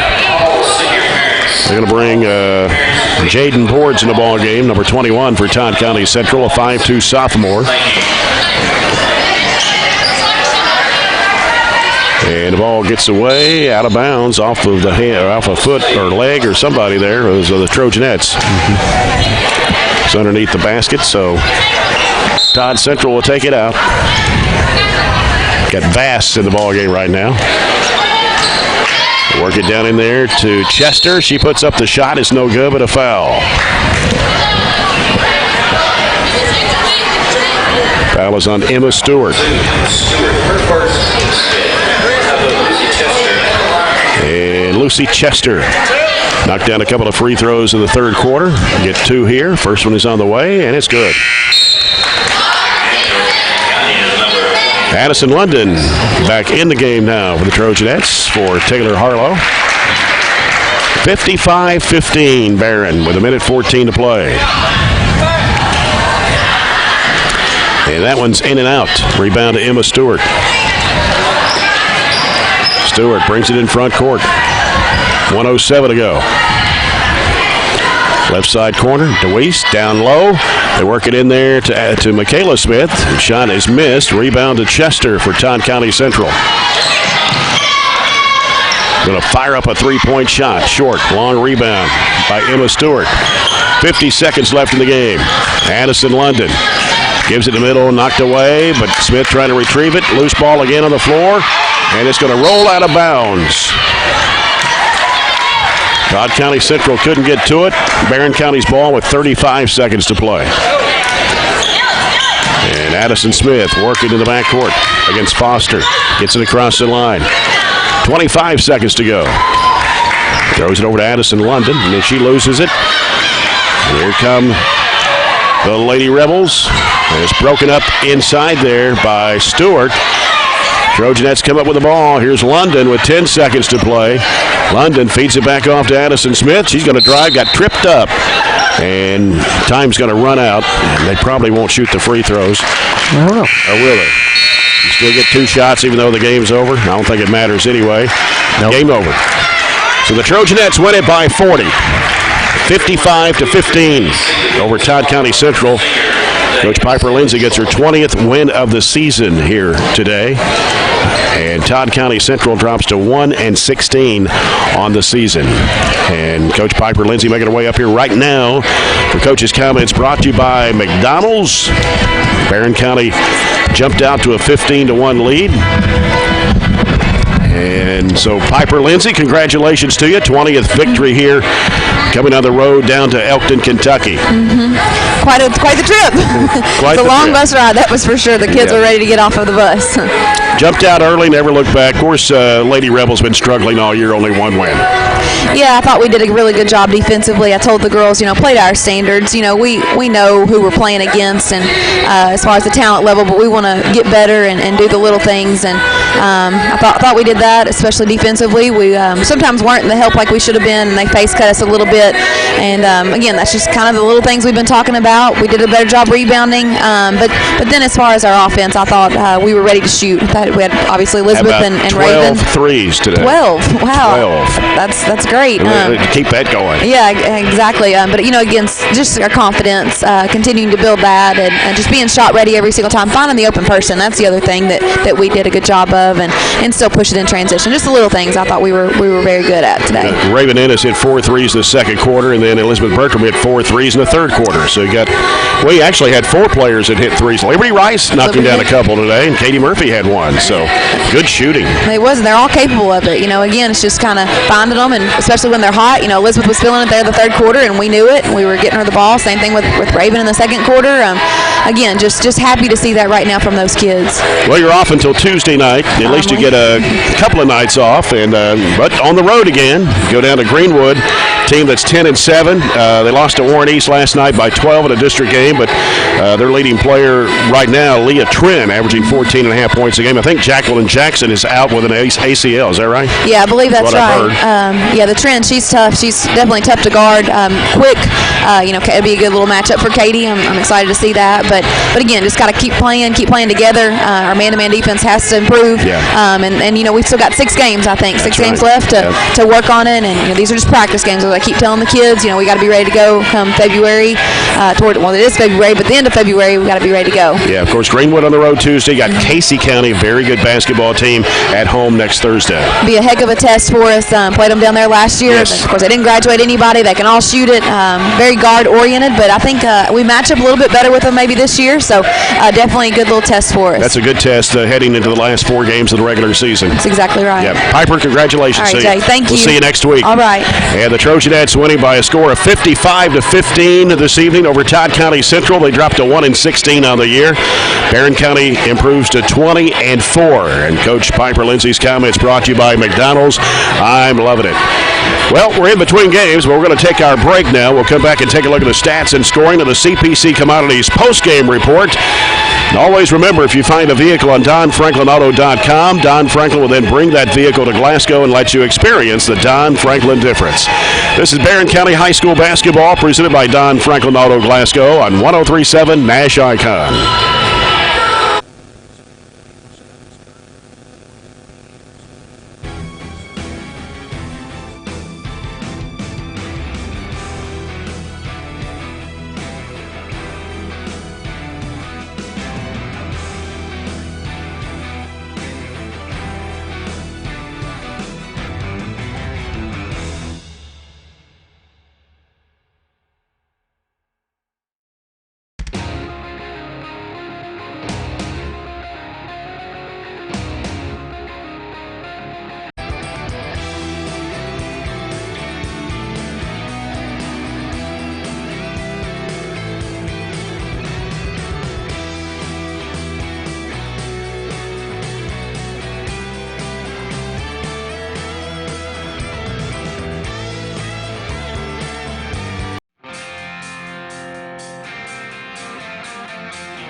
Stripe today.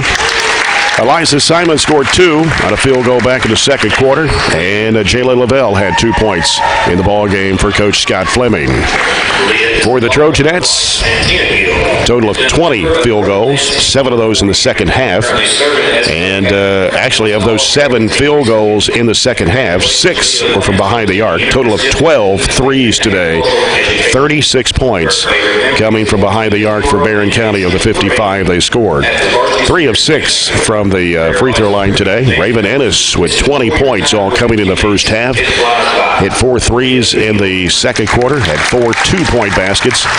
It's for 20 points tonight for Raven Ennis. 15 for Elizabeth Bertram. Hit 5 threes, 4 of those in the third quarter. 5 points for Katie Murphy today, a 3-pointer and a 2-pointer. They came in the first quarter. Liberty Rice knocking down a couple of threes this evening with 6 points. 3 for Carly Delk on a 2-point basket and 1 of 2 from the foul line. Eve Jackson with 2 points today, 2 of 4 from the stripe. Macy Lockhart with a 2-point basket, and Addison London scored 2 for the Trojanettes. And Trojanettes Todd County didn't really have that this afternoon. Barren County was 20 of 43 overall from the field for 47%. Over half of our field goals were 3 of 24. So if you look at the paper, it pretty much tells the story just like the score does. Just an outmatched Todd County team today by our Trojanettes. And we'll throw in there, if you will, there's looks like middle school basketball going on today. Middle school basketball, there's some East-West All-Star games. We have 7th and 8th grade boys and girls representing our middle school. And if you look at it, we'll do the girls maybe during this section, and we'll get the boys to you a little bit later. 7th graders, we got 3 7th graders representing the 7th grade All-Stars, and Ashley Atkinson's actually a 6th grader, but she's playing on the 7th grade team. Katie Elmore and Katie Geralds, those girls won 40-28 for their respective All-Star team. And then the 8th grade game's getting ready to go. Emma Finley, Mia Long, Abby Barney, and Allie Bowie are the 4 8th graders that represent our middle school. They'll get ready to play, and Brent Spillman is the coach of that squad. So good representation from our girls. And those were the 3 7th graders are chosen, the 4 8th graders are chosen. But as we talked about all year long, and those girls got recognized and boys recognized last night at the Glasgow game, they've had a very successful season, and I think rightly so. Any of them could have represented our middle school in that All-Star game. And, of course, a week from today is the 15th District Freshman Basketball Tournament at Barren County High School. And it all starts at 9:30 next Saturday morning with boys. Monroe County takes on Glasgow. Then at 10:45, Barren County will play Allen County Scottsville. The only one freshman girls game, and it's because Monroe County does not have a girls freshman team. Barren County will play Allen County Scottsville at noon. Boys Championship to follow at 1:15, and then at 2:30, the winner of the Barren County, Allen County, Scottsville girls game will take on Glasgow for the district championship on the freshman side of things. Admission's $5. Coaches' cards are card holder only, and they say to please keep your ticket for entry into the championship games, and that's next Saturday at Barren County High School. All right. Hopefully we'll have some positive representation from our 2 freshman squads and bring home a couple of 15th district champions. That will be maybe a prelude to the varsity boys and girls.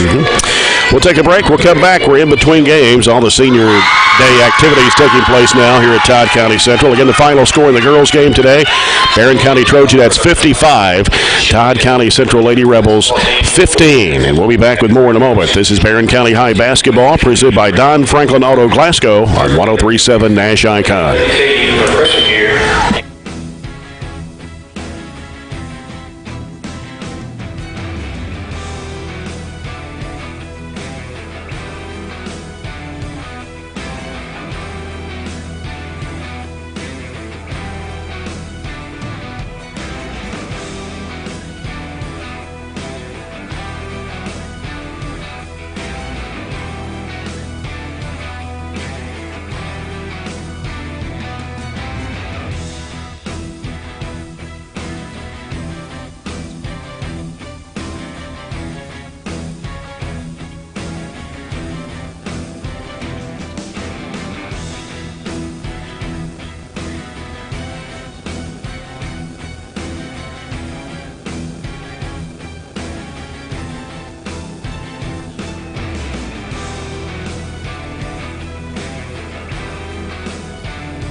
Welcome back to Todd County Central High School here in Elkton, Kentucky for the second game tonight between the Barren County Trojans and the Todd County Central Rebels.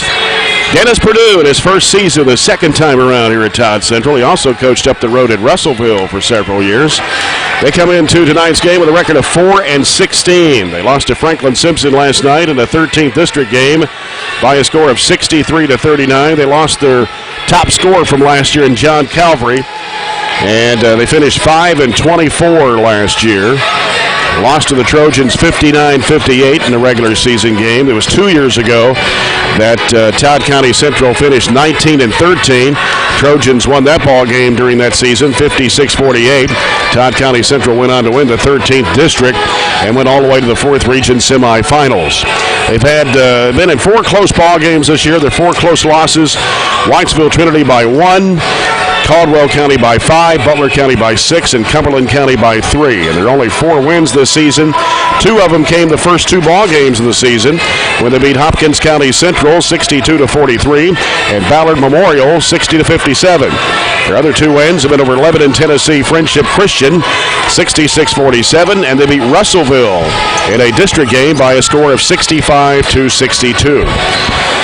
Todd County Central averages about 51 points a game. They put up about 64 of their opponents.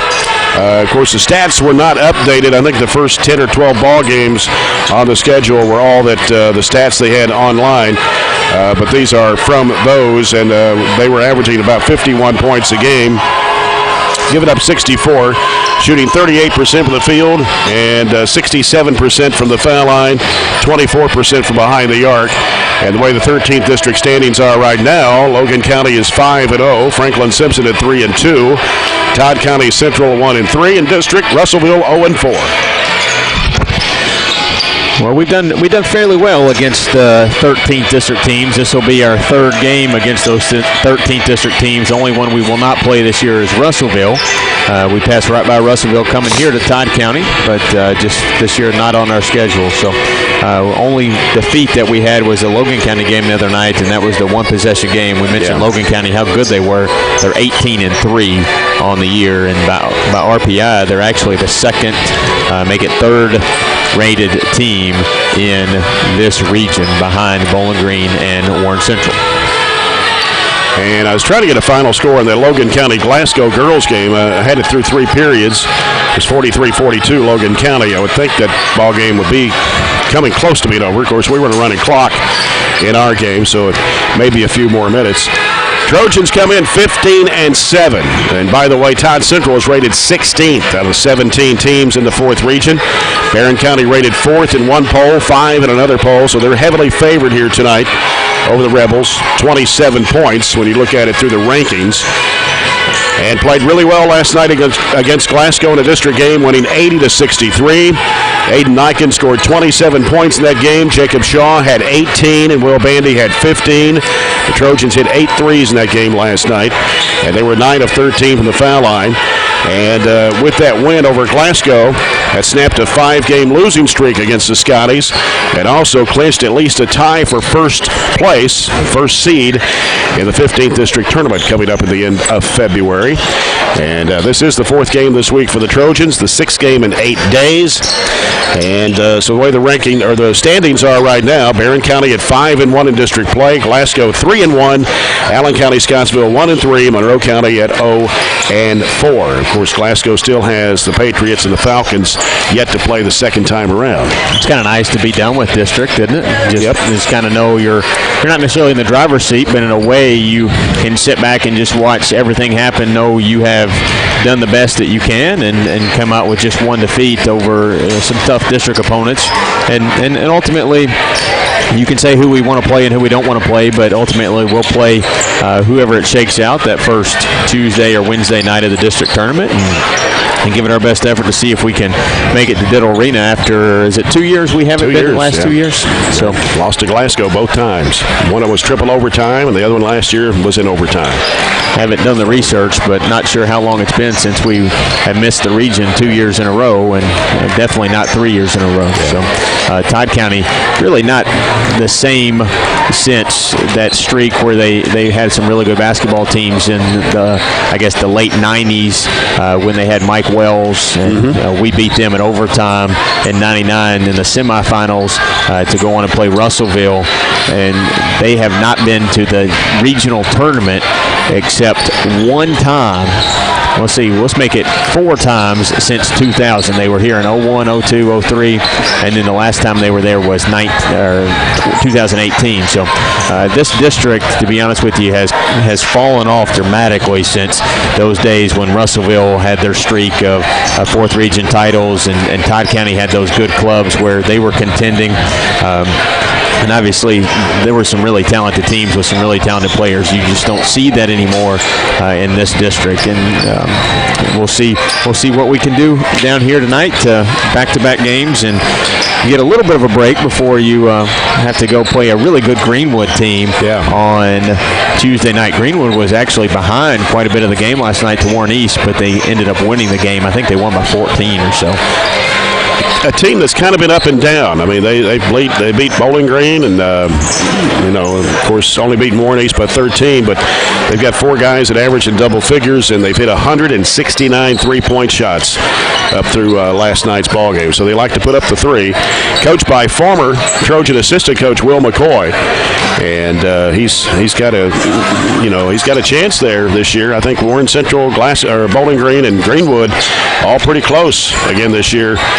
No overwhelming favorite of the 14th district, so to speak. No, Warren Central ended up beating. Bowling Green ended up beating Warren Central last night. No, I got that wrong. Sorry, I did have it right the first time. Oh, yeah. Warren Central won 55-61 against Bowling Green last night. So I'm not sure. I'd have to put it on paper and look at it, but I'm not sure who's the 1 seed in that district. It looks like I think Warren Central might be, but I won't be for sure. Warren Central and Bowling Green split their 2 matchups. Okay, so they're tied, I guess, for first right now. Is that how it's looking? Bowling Green. So you got to play. Bowling Green beat Greenwood both times, so I'd have to, like I said, I'd have to put it on paper and look at it. But we'll do that towards the end of the season, kind of look at everything when it's a little bit more shaken out, and we'll have 3 or 4 more senior nights to go. That was a nice long senior night from Todd County. I think they've got 6 boy seniors and 4, make it 3 girls seniors, maybe 7 boy seniors. 7 boys, I think, is what they had on the roster anyway. So that takes quite a bit. I think we'll probably see a senior night at Cumberland County. We'll probably see one at Clinton County as well. So we'll have plenty of time to talk about what the districts and the region looks like in those halftime or between game breaks. And I guess our senior night will be either against Russell County or Metcalfe County. Is that right? Now, I think they try to have it a week before, just in case they were to have some snow or something, to try to have the next to last home game. And I think Russell County may be the game where we have a senior night. We'll have to double check that, but that is our next to last home game. I would assume it's the February 11th game against Russell County in between games. Would have to double check with Warren, but that's usually the way it is, and that gives you a backup for your last game in case it were to snow. But the way the weather's looking, I think it's going to be closer to 70 tomorrow on Super Bowl Sunday than it's going to be for snow. Got a final score in on the Coca-Cola scoreboard. Glasgow comes back from behind. Well, it was actually a close ball game, but they beat Logan County 61-55. That's the final score. Girls action, Glasgow 61, Logan County 55. The Trojans are averaging 64 points a game, giving up 51.1, and they're shooting pretty good from the field at 45.6%, hitting 107 threes so far this year at 31.6%, and 67.4% of the foul line, averaging 33 rebounds a game. And we talked about their record being 15-7. They've won a few close games. They've lost a few close games. All 7 losses have been rather close and had leads in every one of them. Lost to South Warren by 9 earlier in the season, Hopkinsville by 4, Bell County by 6 in overtime, Cincinnati Roger Bacon by 7 in overtime, Glasgow the first time by 5, and lost to Bowling Green by 3, and then Tuesday night, of course, lost to Logan County by 1 point. And So hopefully this will be an easy win tonight for the Trojans. As you mentioned, Robert, we go on the road to Greenwood on Tuesday, and that'll be a lot different team that we'll face than we will tonight. Yeah, and then you finish the week at Central Hardin.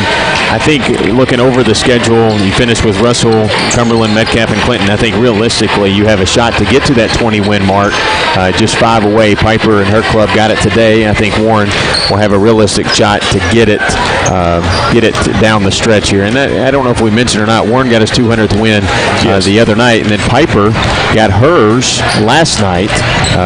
Overall, that's not just at Barren County, but she's had a couple of coaching stops.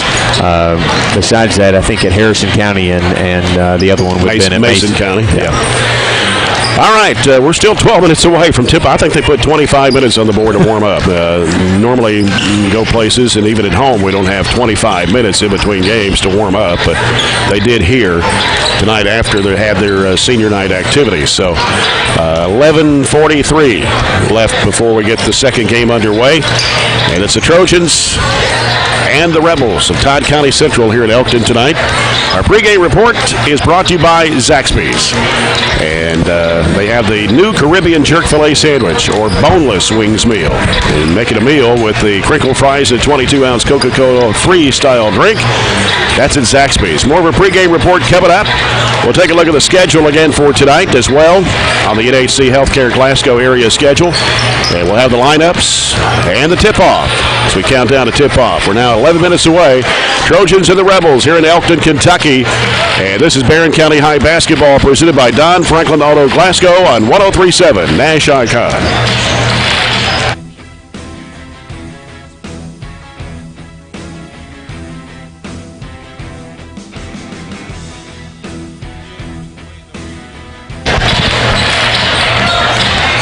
If you want to, that'd be great.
Back in Elkton, Kentucky, we're still a little less than 8 minutes away from the tip-off of the Trojans and the Rebels. As we take a look at the area schedule, brought to you by NHC Healthcare Glasgow, carrying it a better way day by day. And there's several games on tap, and we give you the final score of the Glasgow-Logan County girls game.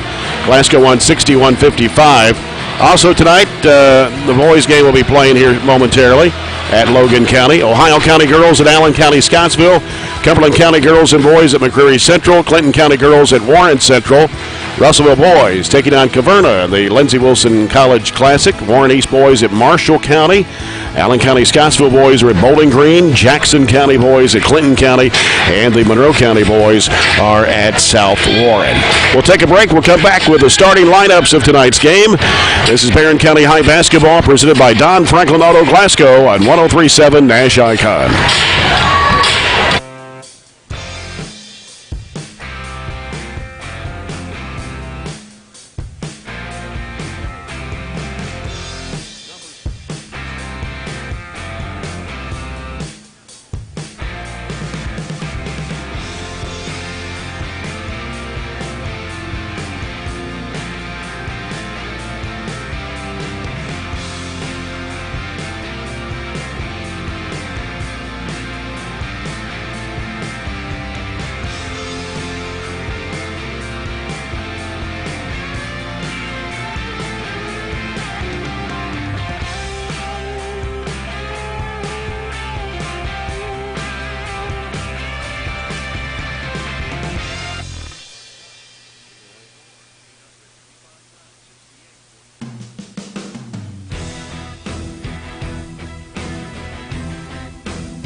Back here in Elkton, Kentucky, as we get ready for the Trojans and the Rebels. Game 2 of a doubleheader. If you missed the girls' game, the Trojanettes winning 55-15 over the Todd County Central Lady Rebels. And the starting lineups brought to you by SCRTC. Get things started with SCRTC's fast and reliable internet speeds today. Dennis Perdue in his first year back here at Todd County Central. They're going to start Austin Rager, 6'160" senior, averaging about 12 points a game. Dominique Morrow, number 4, 6' senior, averages 7.5. Deontay Tolliver, wearing number 2 tonight. He is a 5'9" senior, averages 11 points a game. Also in the starting lineup will be, let's see, who is it, Robert? I'm trying to look down the list here. Preston Moore. They've changed a lot of numbers on us here. Preston Moore is a 5'11" sophomore. And so we got Rager, Morrow, Tolliver, Moore, and the last one is Tommy Stewart. Okay, is he number 3 or number 10? He's 3 tonight. Number 3 tonight. So, all right. And Stewart's a 6'2" senior. So they'll start 4 seniors and a sophomore in the lineup for the Rebels tonight. Warren Cunningham in his 12th season with the Barren County Trojans. Assistant coaches Lee Johnson, Matt Gardner, Jared Browning, and Austin Burge. Jacob Shaw, 6'1", 183 senior, averaging 9 points a game. Had 18 last night in the win over Glasgow. Gavin Withrow, 5'8", 148 junior, averaging 7 points a game. Will Bandy, 6'6", 212 a senior, 12.5 points, 5.5 boards.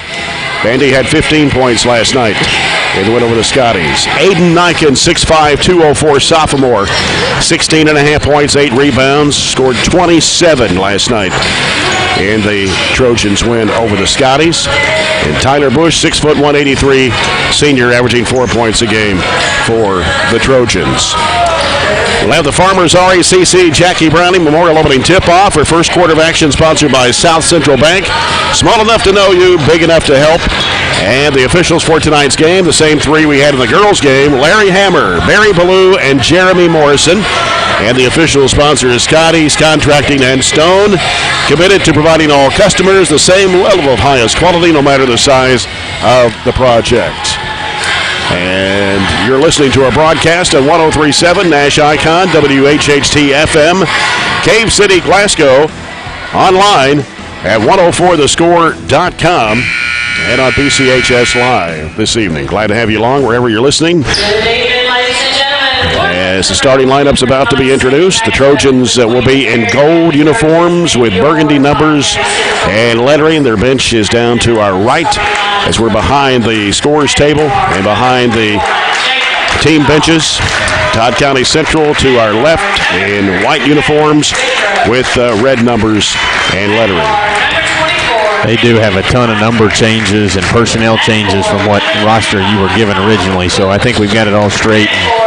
If we got any questions, I took one off online even, but it still wasn't right. So. Yeah, the gentleman who's their scorekeeper said they've had a ton of kids that are hurt or no longer with the team. So those things happen in the course of the season, and we'll see what we're able to do. They have not been very successful against 4th region teams. They've only won 1 region game. That was the game you mentioned they won against Russellville, and that's the only district win. They lost 14 in a row at one point during the season, but they've won 2 of their last 4. That one over Russellville and a team out of Tennessee. But they've just, I guess, kind of gotten worked over by the majority of the region. Got beat by 24 and 13 by Franklin. Metcalf beat it by 19. Glasgow by 21. Greenwood by 37. Logan County beat them by 33. Ohio County by 31. So most of those teams we played, so we kind of have comparison. South Warren beat them by 16. So they've had a tough stretch of games this year, kind of like the girls, and hopefully the boys, like our girls, can take care of business, and everybody can get in on the effort. We have a lot of positive experiences to take from this game and build on it and really continue the winning ways. If you take out the Logan County game, we've got a nice winning streak going, and we'll have a very tough game Tuesday night against Greenwood, so we've got to build towards that. Yep.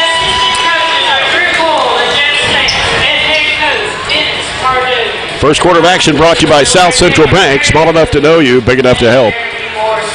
As the Trojans be moving right to left here in the first half. Todd Central left to right. It was an awfully long in-between games. It was. I mean, you know, we're at almost 6 o'clock now, and the girls' game started at 4 and had a running clock for most of the second half. That was probably the longest senior night we've had. We have a lot of them. Yep. It is Dominic Morrow for Todd County Central, Aiden Niken for Barren County. Larry Hammer will toss it up. And here we go. It's going to be controlled by the Trojans as Jacob Shaw scored 18 last night against the Scotties. Will set things up for Barren County. And they'll go left side with it to Withrow. Withrow dumps it down low to Niken. Works inside. He'll put it up. It is good. Good move to get him a post and continue from last night's good performance. And Tolliver handles the basketball against Withrow as he brings it into the front court. And they swing it around to the left side perimeter to Morrow. Morrow bounces it out now to Moore. And now Rager back over the left side. Take it down to the corner.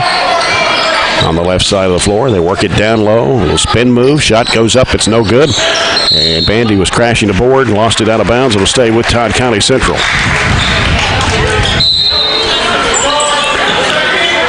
The ball comes out to Morrow. And we got a whistle. What do we got? A legal screen. Foul away from the ball. Looks like Moore was trying to post up.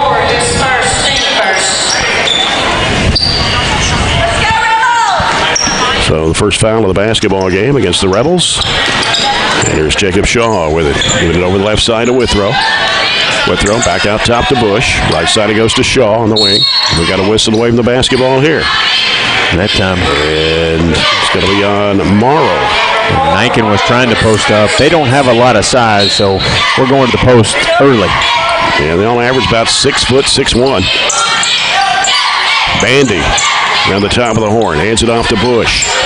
Bush sends it over to Withrow. Fakes the three, drives in, 12-footer, left side, right side, good. For Gavin Withrow, makes it 4-0 Barren County. A little over a minute gone here in the opening quarter. Morrow hands it off to Moore, and now he'll give it to Rager. Rager out to Tolliver. Now Tolliver making his move to the left side, hands it back to Rager. A little weave going on out there. Back to the left side is Tolliver. Tolliver spinning against Niken. He cuts him off. Back out now it comes to Tolliver. Tolliver straight away with a three-pointer off the back iron. And rebound in there by Shaw. And I believe he lost it out of bounds. He did. On the end line. And so Rebels will get it back underneath. Giving them 2 offensive rebounds on technicalities, losing it out of bounds, and they get the ball back. And the ball comes into play to Moore. Spin move against Bush. Puts it up. It is no good. Cleared out of there by Bandy. He'll give it off to Shaw. Shaw takes it down left of the lane. Off to Withrow. Fakes the three. Goes into Niken. He'll put it up off the window and in. Took a second. Gathered himself. And a timeout call by Dennis Perdue. The Trojans have jumped out to a 6-0 lead here with 6:06 to play here in the first. I really like the game plan going inside. Sometimes we get pulled towards that three-point line, and we start falling into that hole, just shooting threes over and over and over again. But against a team that you should beat easily, we've gone into the post, taken advantage of those matchups, and done that well to get a 6-0 lead at 6:06 to go still in the first quarter. Take the People's Bank of Glasgow timeout. The People's Bank, your local community bank, working for you.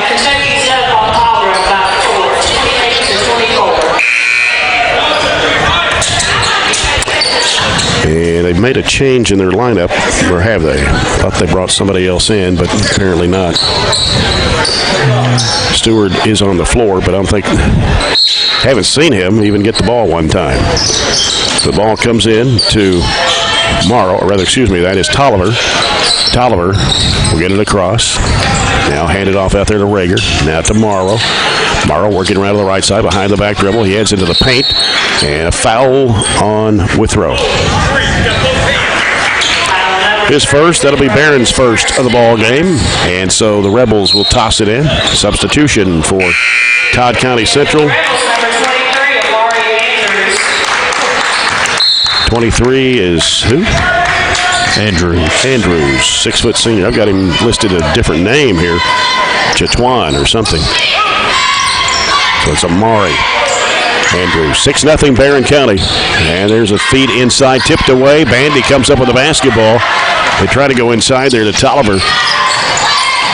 And here's Withrow at the right elbow, gives to Bandy, back out to Shaw, fakes the three, drives in the lane, goes up on the left hand, puts it in from the left side. Use the ball fakes effectively. Yeah. Shaw makes it an 8-0 Barren County lead. Todd Central with the basketball as they bring it back out. It's Morrow handling it out front, and a bounce pass left. Almost got away from him there. Down low, shot too strong. We're going to get a foul called as Tolliver went strong to the bucket. Will Bandy commits his first. That'll be the team's second. Went for the steal, didn't get it, and that threw everything in array. So Tolliver at the line. As we said, there's no updated stats on the Rebels. Free throw's good. He had been shooting about 76.5% in the first 10 or 12 ball games. Yeah, they've got 7 games without stats on there. Mm-hmm. And so it's now 8-1 as they score at the 5:09 mark. Second shot is good for Tolliver. Our coaches are really, really good about putting stats on there. Even the Glasgow game got updated last night. Left side Withrow. Here's the backdoor lob, and it's coming into Niken, and he puts it in. Give the Edward Jones financial advisor Jamie Harris assist to Gavin Withrow. Threw it nice and high, so only Aiden can go get it. Yep, 10-2 Barren County. And here's Todd Central driving to the basket to put up no good. In there by Andrews.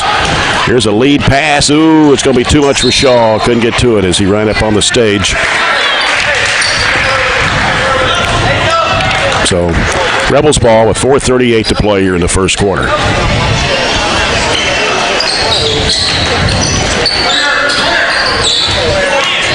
And bringing it up is Andrews, or excuse me, that is Tolliver.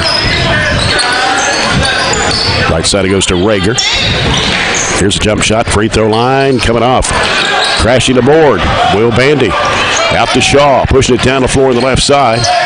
Now curls out from the corner as he got trapped. Here's Bandy, hooks it back over to Withrow. And a traveling violation on Withrow.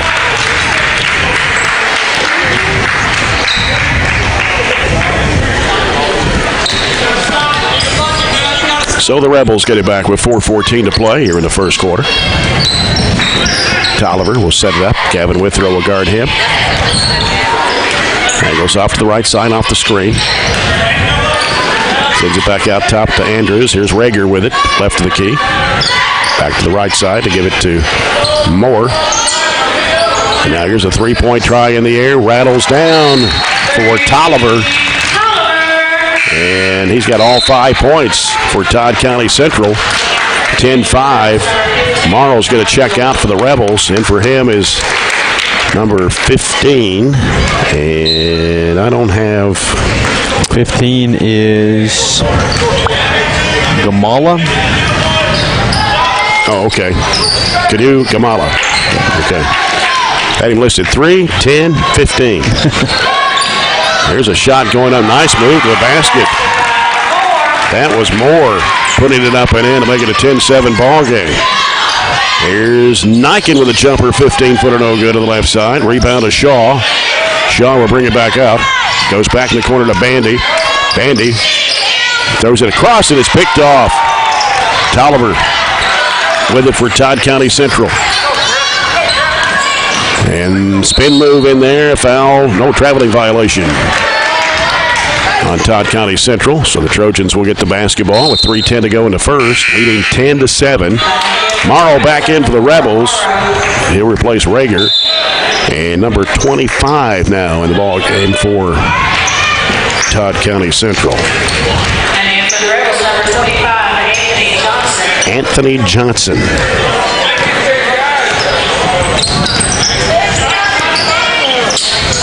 Withrow on the right side, out to Shaw. Here's a lob deflected, out of bounds. Will stay with Barren. Cody Lane, 5'11" senior, and Ryan Shirley, 6'1" sophomore, checks into the Trojan lineup. Now Shirley, or rather Shaw with the basketball, bounces it off to Bandy. Back to Shaw, trying to penetrate into the key. Gives it to Shirley. He'll fire a three. It's off the mark. And offensive rebound dug out of there by Lane into Niken. He'll put it up and in. And they're going to call a foul on Todd County Central. And it's on 25, Anthony Johnson. And Aiden Niken with a chance at an old-fashioned three-point play. Puts it up in the air, and it's good. Aiden Niken with 9 of Barren County's 13. Mason Griggs, 6-foot sophomore, checking into the Trojan lineup for Will Bandy. There's a pass left of the lane, and a turnaround shot banked in. Oh. They missed their first 1, 2, 3, 4, 5, and they've hit their last 3. 13-9. Griggs jumps it back to Shaw. Here's Niken on the left side. Spin move, trying to split the defenders. Lost the handle, dug it out of there, throws it up, no good. Follow up, good. Griggs getting the 2-point basket. Makes it 15-9, the score. Traveling violation on Todd County Central.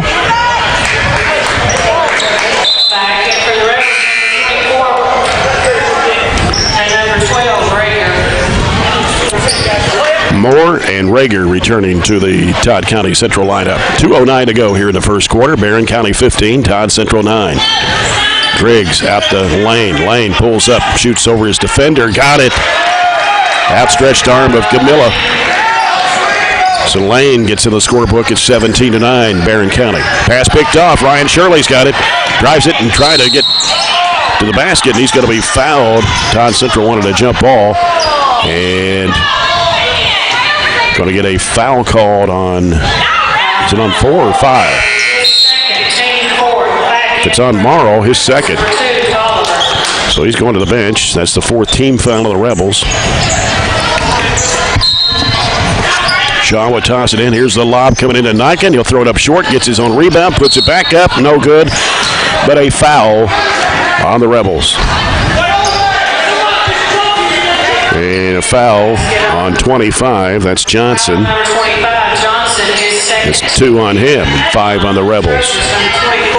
Aiden Niken at the line for 2 shots. First one is on the way. It's good. Aiden Niken has really improved in his free throw shooting the last several games. And now Johnson checks out for Todd County Central. In for him is, I have to check the name here in a minute. That's Tommy Stewart back in the game. Second shot's good for Niken. He's got 11 of Barren County's 18. Trojans 18, Todd Central 9. Ball knocked away and stolen. Ryan Shirley holds up and he lost it. And turned it back over. Todd County Central with a basketball and a minute and a half to go here in the first. And a pass deflected, taken by Cody Lane. Flips it up to Griggs. Griggs goes under, puts up the shot. Traveling violation. I don't know about that one. That's a terrible call. Kid crossed over and made a move, and I don't know what this fella's calling. We've not seen him before, but turn it back over, so each teams have 6 apiece. And it's 19-9 Trojans right now with a minute 24 to go here in the first quarter. I mentioned there were a lot of games, but not a lot of scores because we're probably 2 hours earlier than everybody else except the Logan Glasgow game. Don't have an update from them yet.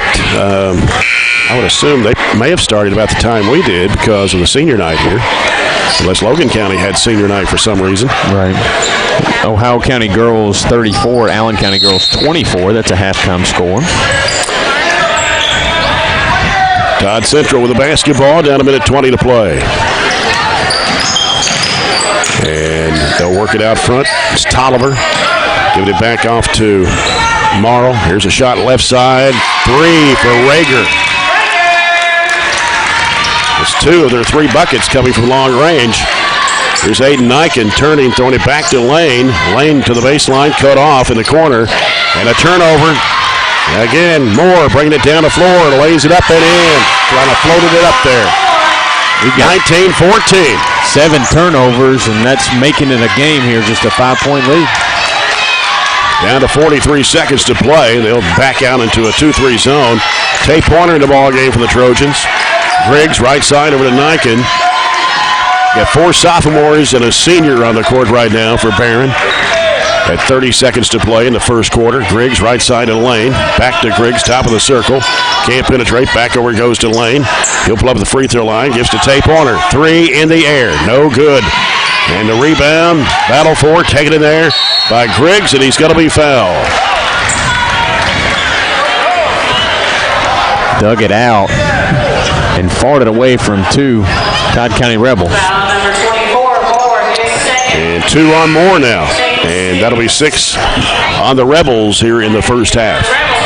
They do not have very many players dressed out at all. They just dress 10 players, so they get in foul trouble. They don't have a deep bench. Tay Pointer lobs it into Niken. Niken had it smacked out of his hands, but Pointer got it back. Leaves it with Shirley. Out to Niken. Fakes a 3, and he walked. Did. With 5.7 to play.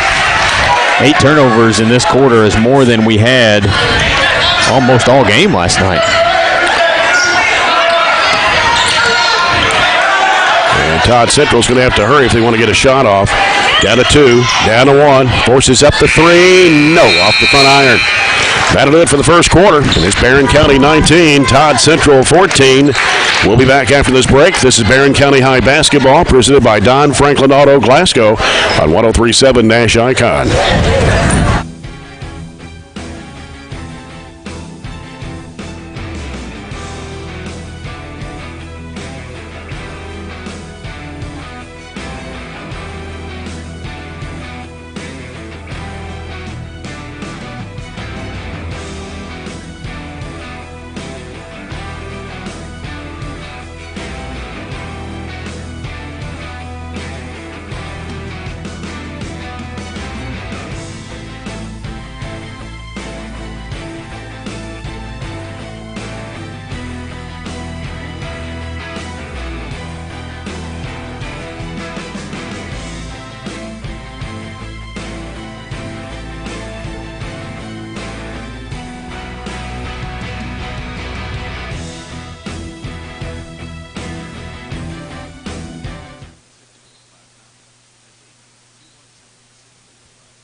Back here at Elkton for quarter number 2. Sponsored by Southern States Glasgow Co-op. Trojans 19, Todd Central 14. And it's Rebels basketball as we start the second period. Tolliver on the dribble out front. Goes right side with it. And now it comes around the perimeter. Stewart to Rager. In the corner to Tolliver. Tolliver now makes a move, spin move against Caleb Hester. Basket will not count. He traveled. So Gavin Withrow and Jacob Shaw is back in the Trojan lineup. Will Bandy, and along with Tay Pointer and Caleb Hester on the court. And Todd Central in the 2-3 zone. Here's Shaw with it. Right side with a Pointer. Pointer back out to Shaw. Over the left side it goes to Withrow. Withrow dribbles it out halfway, gives it back to Shaw. Shaw trying to penetrate, can't go. Hooks it back around over to Pointer. Pointer goes baseline. His jumper is up, and it is no good. Tolliver claims the board for Todd County Central. Brings it into the front court. He'll leave it over with Rager on the left wing. Back out now to Tolliver. Now Tolliver goes right side with it to Stewart. Stewart throws it in the middle, knocked away, but chased down by Stewart. And he'll hand it back off to Rager out front. Goes in the middle there. And back over the right side it goes to Stewart. Stewart in the lane. His jump shot is coming off. Rebound to Will Bandy for the Trojans. Outlet pass to Shaw. Down the left corner, Withrow. Down low, Hester. Back to Shaw. Back to Withrow. Back out front to Shaw. Right side it goes to Pointer. They work it down low. Turnaround shot by Bandy. Good from 8 feet away. His first 2 tonight. 21-14 Trojans. 6:25 to play here in the first half. Tolliver with the basketball on the right side. He'll give it around the perimeter. Goes to Stewart. They work it down low, and throwing up a shot. It's no good. Ball knocked loose, but Hester's got it for the Trojans. Up court he goes to Withrow, got around his defender. Goes left side, one step too many, traveling violation. And nowhere to go, got too deep. Todd County missed their first 5 field goals and didn't hit their first one till halfway through the first quarter. They made their next 5, and now they're on a cold streak again. They missed their last 3, so they've been streaky to say the least. 2 minutes gone here in the second quarter. Barren County with a 7-point lead, driving the basket. The shot partially blocked in there by Bandy. Loose ball, trying to dig it out. There was Hester. Players go to the floor. Jump ball, possession arrow to the Trojans. And coming back in for Todd County Central is Kanu Gamila.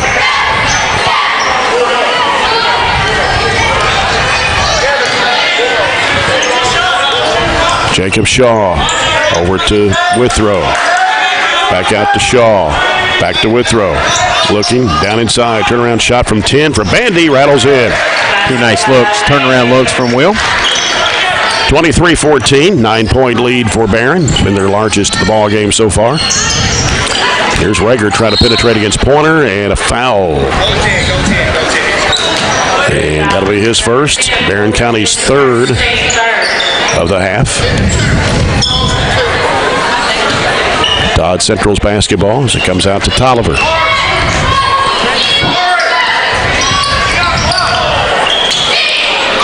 Tolliver working against Hester. Angles off to the right. Now looking left. Gives it to Rager. Out between the circles against Pointer. They'll get rid of it over to Tolliver again on the near side.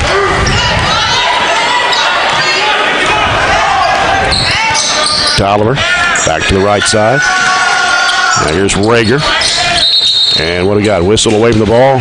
Yep. And 15. Galila. That's his first, or is his second? I believe it's just his first. That's going to put the Trojans in the bonus.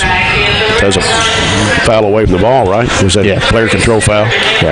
So Shaw will handle the point against the 2-3 zone with Todd County Central. Shaw lobs it over to Hester. Skip pass, left corner, Withrow. In there to Bandy. 12-footer coming off the rim. Rebound to Tolliver to Todd County Central. And here's a pass from Rager on the left side over to Andrews. Back out to Rager. Here's a long 3. No good. Rebound to Caleb Hester for the Trojans. Outlet pass up court to Shaw. In the corner, Bandy for 3. No good. Got a whistle and a foul. Somebody pushed off. Going to put it on Aiden Niken. First foul on Aiden Niken, 4 on the Trojans.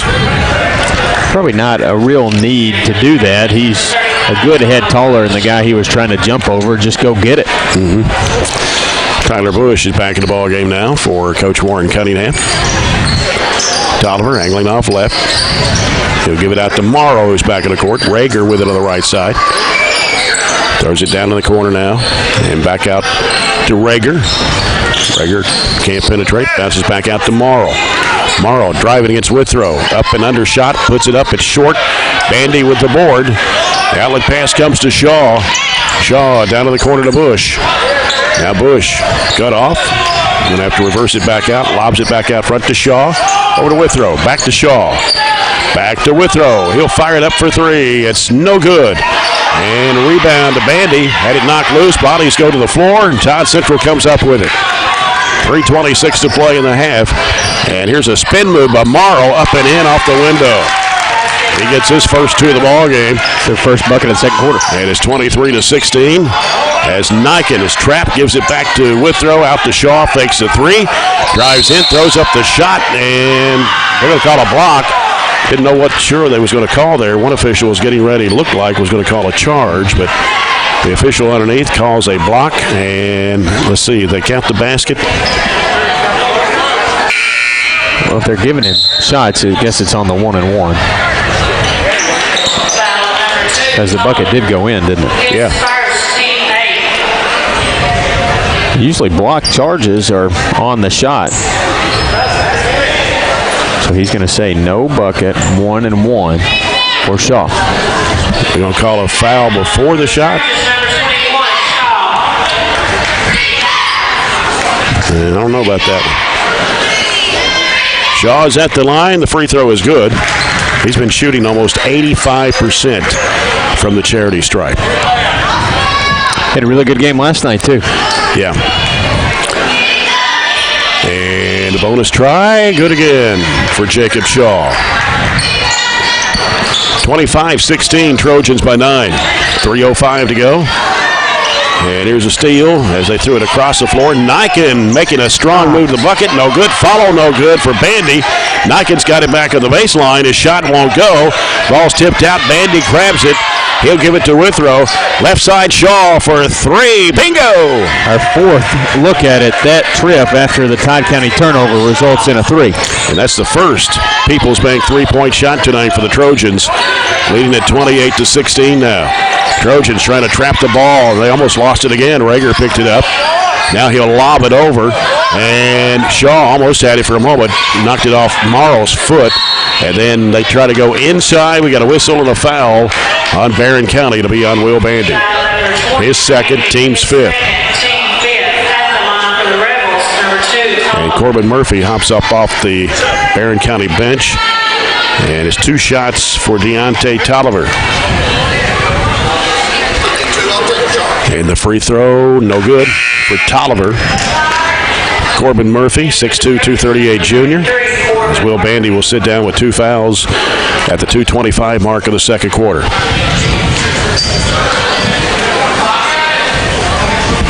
And this shot goes up, and it's good for Tolliver.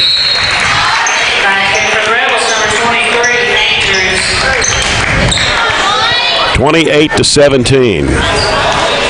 Andrews back in for the Rebels. Jacob Shaw, left side over to Bush. Back out to Shaw. Right side it goes to Withrow. Lobs it back out to Shaw. Out the middle of the floor. Bounce pass back over to Bush on the left side. He'll hook it back over across. It goes to Withrow in the middle. Here's Niken inside. Puts it up and in. Exploited that middle against the zone so much they're going to have to come out of it. 13 points for Aiden Niken. Lead is 13 for Barren. And Todd Central having trouble getting across the floor. 10-second count. I don't know why he retreated there at the line, and I don't know why he didn't have help come. But they didn't make it very easy to get the ball across the floor, and Tolliver took the turnover. Down to minute 53 left to play here in the first half. Barren County 30, Todd Central 17. Shaw, left side over to Withrow. Withrow on the dribble, back over to Shaw, deep on the right side.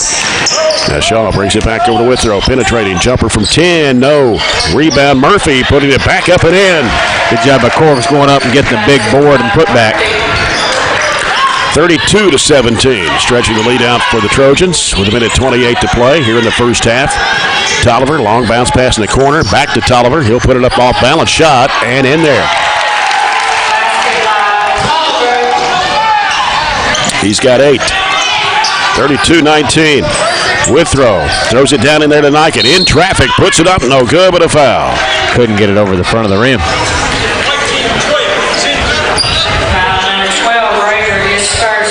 Rager, number 1 on him, number 9 on Todd Central here in the first half.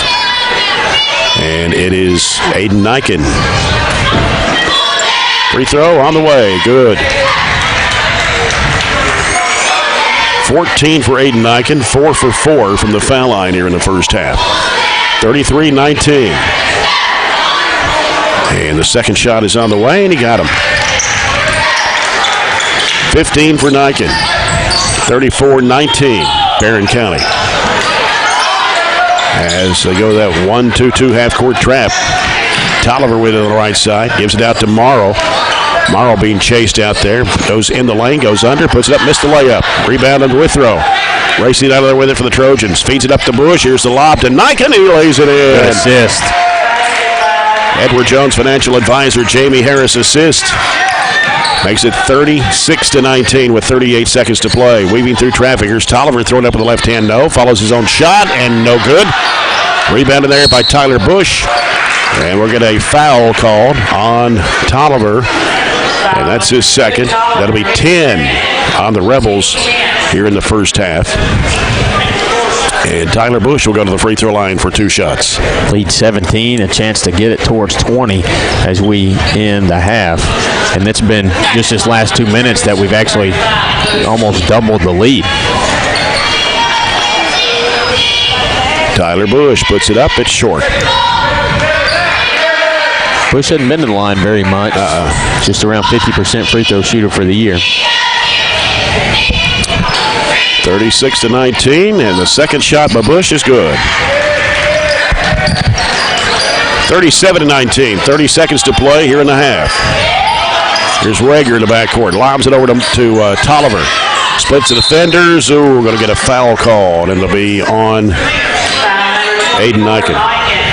It's 2 on Aiden Niken, 6 on the Trojans here in the first half. Just didn't quite slide his feet enough, tried to reach in and stop him from driving by with his hands. Tate Pointer back in for Barren. He'll come in for Aiden Niken. Because him and Bandy both have 2 fouls here in the first half. 22 seconds to play. Comes into Rager. Over the left side, Tolliver for 3, and he knocks the bottom out of it. That's his second tray of the quarter, or of the half. And it's 37-22. He's got 11 points. Withrow getting a lot of pressure there, and he's going to be called for steps. And goes back to Todd Central with 4.4 to go here in the half. After turning it over 8 times, just 2 here in the second quarter. And here is Rager. He's going to have to hurry, get it across. There's a desperation throw. No, and that's the end of the first half. So Barren County leads it here at the break, 37-22 over Todd County Central. We'll come back with the Colton Steakhouse and Grill halftime report after this break. And always remember, if you find a vehicle on DonFranklinAuto.com, Don Franklin will then bring that vehicle to Glasgow and let you experience the Don Franklin difference. This is Barren County High basketball presented by Don Franklin Auto Glasgow on 103.7 Nash Icon.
Back in Elkton, Kentucky, Jay Turner with Robert Bauer, Todd Belcher in the studio, Nash Icon.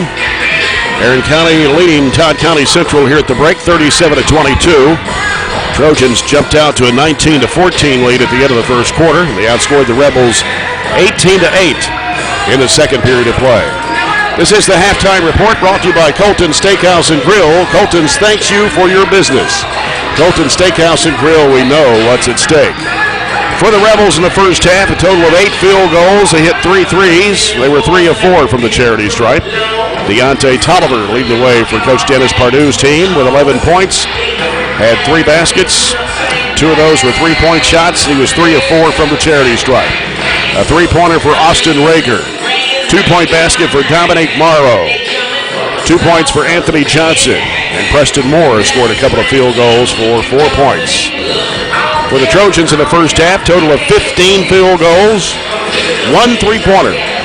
And Barren County 8 of 9 from the free throw line, including 5 of 6 in the second quarter. Aiden Eichen leading the way in scoring with 17 of Barren County's 37. Had 6 baskets, went 5 for 5 from the free throw line.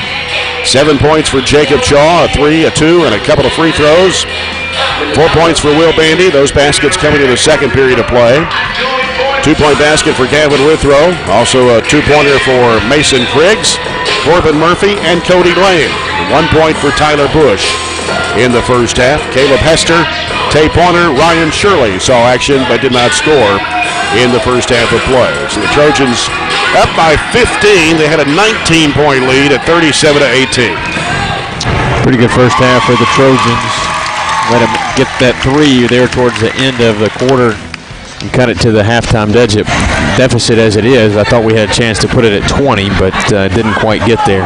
So overall for the half, 15 of 27 for 55%, 1 of 4 from 3 for 25%. Todd County Rebels, 8 of 22 for the half, 36%. They hit 3 out of their 7 3 attempts for 43%. Todd County did not score until under the 4-minute mark in the first quarter and almost under the 3-minute mark in the second quarter. So that's where we had a big jump on them to open both of the quarters to add to some of our lead. Overall, we rebounded the ball, I thought, extremely well, and the stats show that as well. 17 rebounds for the Trojans compared to just 8 for Todd County. Both teams 10 turnovers in the game. The Trojans, though, turned it over 8 times in the first quarter and settled down just to turn it over 2 in the second. So I mentioned I thought we rebounded the ball really well. We've got a huge size advantage, and we're going to get the basketball. Bandy and Niken, clearly the two that are doing that the best. We turned to our 1-2-2, which pressured them and caused them to turn the ball over and get some easy buckets. But what I think the best for the Trojans is our shot selection. We only have 4 threes attempted against the zone. Normally, we are 3 happy when we face a 2-3 zone, and we just haven't been. We've really look to exploit the middle, and that's why Aiden Niken has his 17 points, because he's been the benefactor of most of that.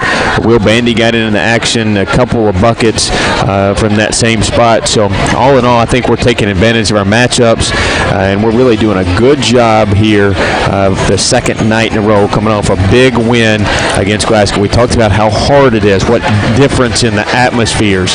Last night you played in front of almost 4,000 people. Tonight you would be lucky to have 200 people here, and there's just no atmosphere really, so it's just kind of coming out and playing a basketball game that you have to kind of get yourself hyped for.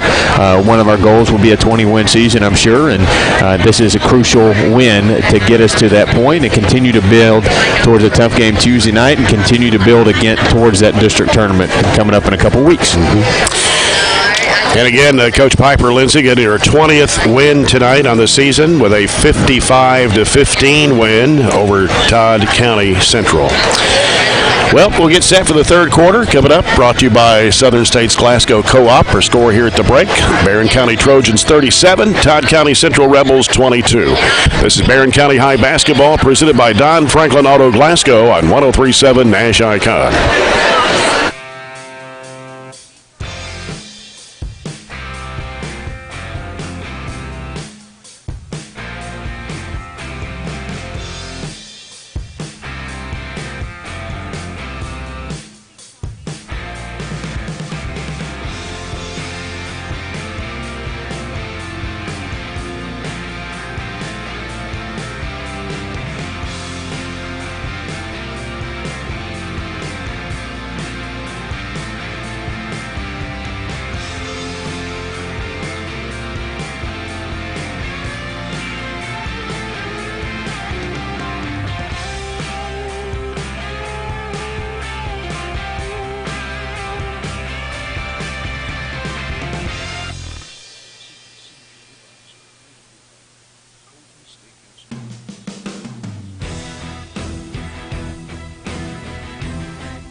Foul situation in the first half for Todd County Central.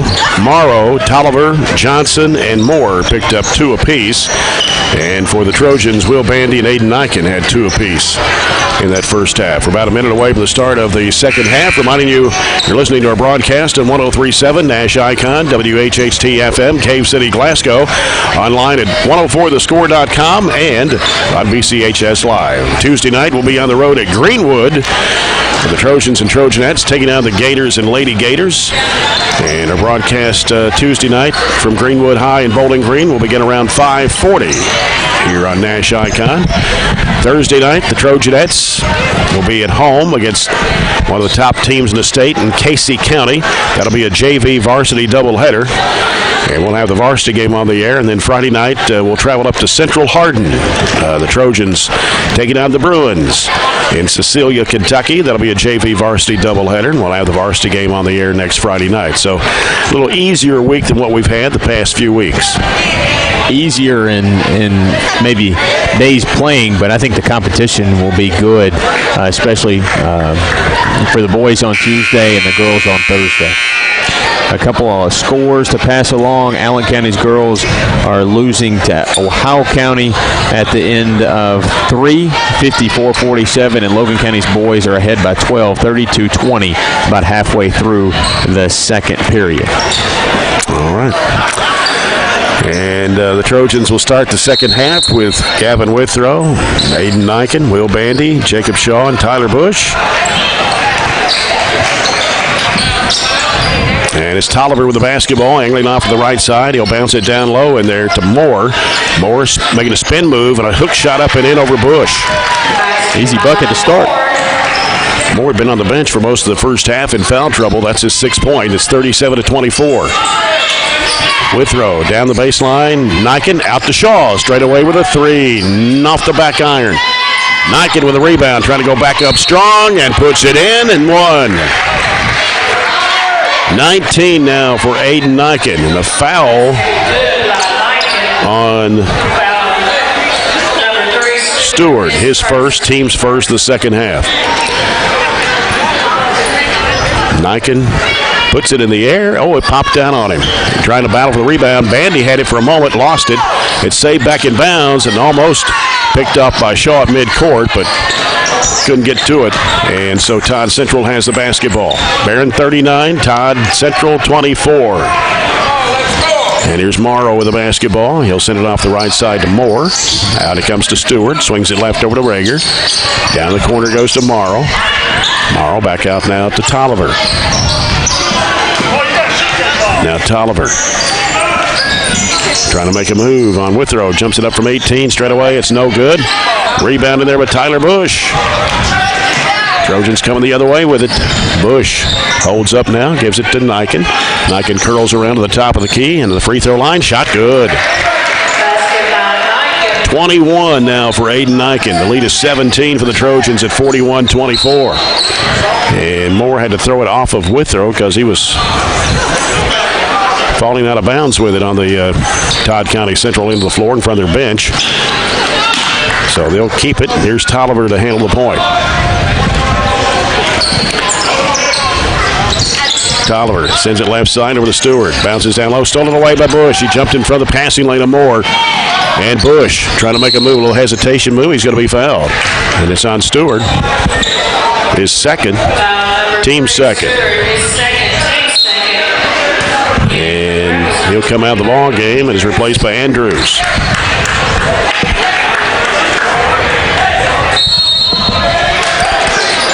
In the corner, Shaw for 3. Got it. Deep left corner on that inbounds pass. 10 points now for Jacob Shaw, his second People's Bank 3 tonight. Lead has been pushed out to 20 now for the Trojans at 44-24. 6 minutes to play here in the third quarter. Bounce pass comes to Andrews. He'll give it out to Morrow. Morrow around the top of the key against Bush. Sends it off to Rager. Trying to go baseline. He's cut off. Back out to Morrow. Long, deep 3. Good. Wow. That's Morrow's second basket of the night. And it's 44-27. Shaw, right side, Withrow. Back to Shaw. In the middle, Bandy. He got pushed. And the foul will be on 23. And that's Andrews, his first. Number 3 on the Rebels. Here in the second half, Barren County's basketball. And here's the lob. Nobody there to get it, but had to be chased down by Shaw. I think it was intended for Niken, but right side Withrow. Sends it down low. Bush throws it back out to Shaw. Drives the basket, puts it up. It's no good. Tipped off to Niken, off the window and in. 23 for Aiden Niken. And it's 46-27. Here's a shot, no good. Bandy taps it to himself with a rebound. Here comes Bush, 2-on-1. Withrow losing the handle on it, out of bounds. Cody Lane checking back here in the second half for the Trojans for Gavin Withrow. 19-point lead now, 46-27. 5 minutes to go, third quarter. Pick back up in our half-court trap that was successful in the first half. As Tolliver gets it across, bounce pass over to Andrews, trying to get away from the trap, goes down the corner to the baseline. Rager puts it up from 6, and it goes in. Went for a couple of steals, missed, and when you do that, you leave them open. 46-29. Cody Lane to the right side. Trying to go down low to Bandy. Ball's kicked. It'll stay with Barren at 4:37 to play here in the third quarter. Comes out to Niken. Baseline, Bandy. Out to Shaw. Fakes the 3. Leaves it out there with Lane on the right wing. Now Lane throws it across over to Bush on the left. Out to Niken. And Niken will give it out to Shaw. Out between the circles. Todd Central in the 2-3 zone. Right side is Lane. In the corner, Niken. Throws it across. It's picked off. And Tolliver with it for Todd Central. Driving through traffic and a whistle. What we got? A foul charge to Will Bandy. His third, team's first of the second half. Shaw was set up to take the charge. Sometimes you just got to trust your teammates and look and see who you're handing them off to and what position they're in. Ball comes out to Tolliver, gives it to Rager, works against Shaw, goes to the basket, throws it up, hits the side of the backboard. Shaw with a rebound, racing down the left side. Cuts back right, goes in the lane, dumps it down, and it's going to be deflected, stolen in there by Moore. So he tried to go to Bush with it. He'll give it over to Morrow on the right side. Morrow trying to make a move on Shirley, goes to the basket, flips it up and in. That was a nice move, 2 turnovers in a row, and the result of it is a lead that has been cut to 15 from 20. 46-31, 3:39 to go here in the third quarter. People's Bank in Glasgow timeout. The People's Bank in Glasgow, your local community bank, working for you. Trojanettes winning earlier today, 55-15 over Todd County Central. Go to 20-4 on the year. And we'll check to see if we got any updated scores in the Coca-Cola scoreboard. At halftime, it's Logan County boys 40, Glasgow 24. 16-point lead. Yep. We talked about the girls' middle school All-Star game in between games. We have some boys participating as well on that squad. For 7th grade, looks like Jackson Reese is our representative, and for 8th grade, Porter Browning and Graham Hall. So the 7th grade girls won their game, and Ashley Atkinson, Katie Elmore, Katie Gerald, they were on that team. They won 42-28. The 8th grade girls are playing right now. Hopefully we'll have an update on that, and those girls are coached by Coach Spillman. All right. Jacob Shaw brings it up for Barren. Right side it goes to Bush, back to Shaw. Over the left side to Lane. Here's the backdoor pass to Bush. He missed the layup. Got it in midair, but couldn't finish. And here comes Moore right down the lane. He'll lay it up and in. Couple misses, couple turnovers, and you get them right back in the game, down 13. And it's Jacob Shaw over to Bush. Lobs it over to Lane, back out to Shaw. We come down to the 3-minute mark. Bush making his move in, had to adjust his shot, and he missed it badly. Here comes Moore. Down the lane, a foul called And that's going to put Moore at the line for 2 shots. Foul on Jacob Shaw, his first, team second. Not a terrific sequence here for the Trojans over the last 2 minutes.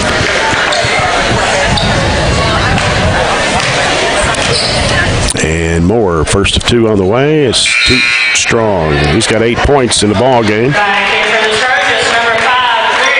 Mason Griggs, Caleb Hester back in the Trojan lineup. Got Ryan Shirley on the court, Cody Lane, and Aiden Niken.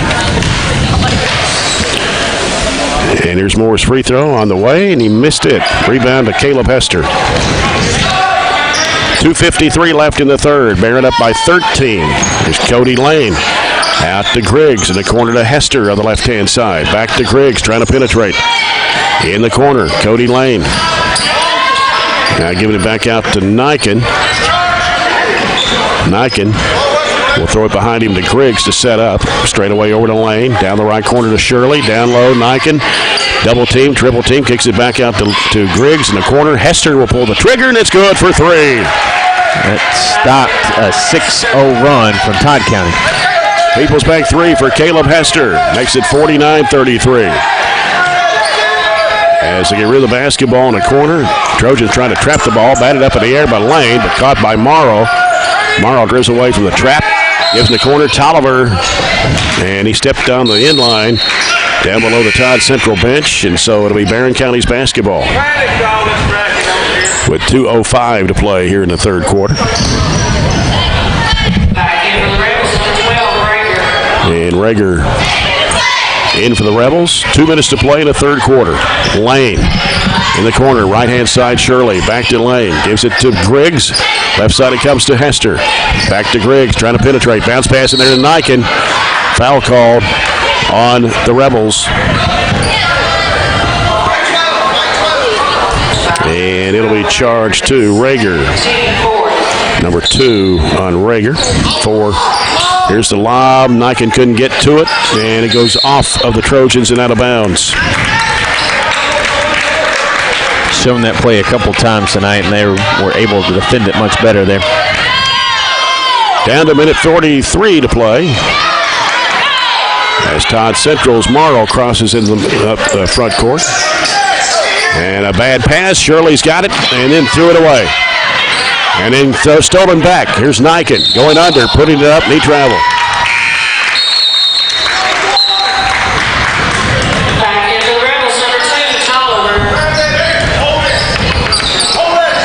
And so it's Todd Central's basketball with a minute 29 to play.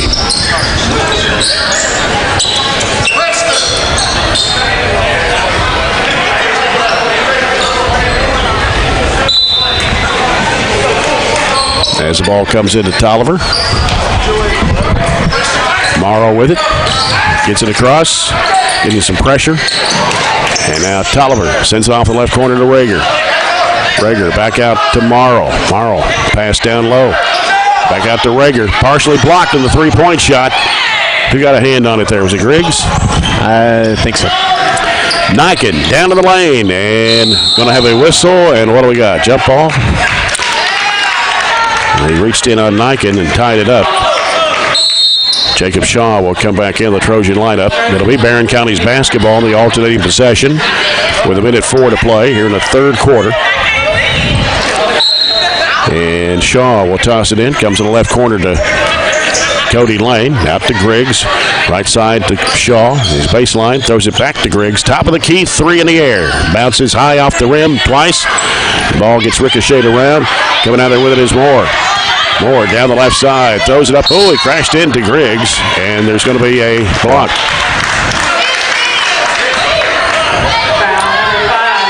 His first, team's third of the second half. And Preston Moore, who has 8 points, 0 for 2 at the stripe. Shot goes up, it's good. 49-34, Barren County. 47.7 to play in the third period. Second shot on the way, good for Moore. 49-35. And coming back in is Galima for Todd County Central. And Jacob Shaw with it for the Trojans into the front court. Looks to the right side, fires it off. Nice feed to Griggs for the layup. And we're good for about one of those a game. They bit for it. Yep. 51-35. Long pass coming to the near side to Morrow behind the back dribble. Curls around, bounce pass stolen away. Ryan Shirley, he'll go to the basket. Almost lost the handle on it, puts it up and in. Good job, Rick Adderton, pull it in and put it in. That's right. 53-35 with 13 seconds to go. There's Rager, right side. Cross-court pass over to Morrow. Morrow works it into the paint, throws it back over to Rager. Right wing three, no. Rebound chased down. Hester's got it. 2 seconds. One has to loft it up. It is no good. Came up a little short. That's the end of the third quarter. Barren County 53, Todd Central 35. We'll come back. Fourth and final quarter after this break. This is Barren County High School basketball presented by Don Franklin Auto Glasgow on 103.7 Nash Icon. 53-35.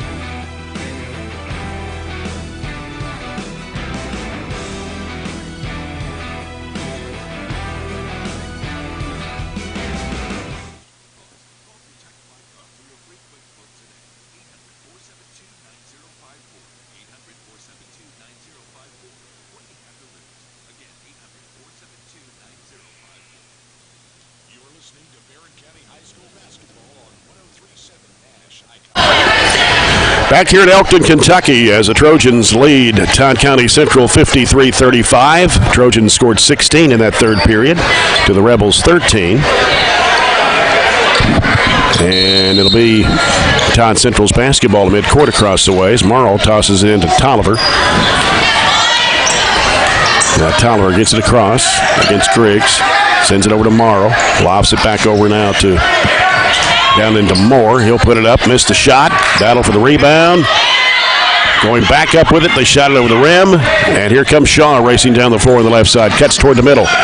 Free throw line. Gives it over to Hester. Hooks it in there to Shirley, and he puts it in.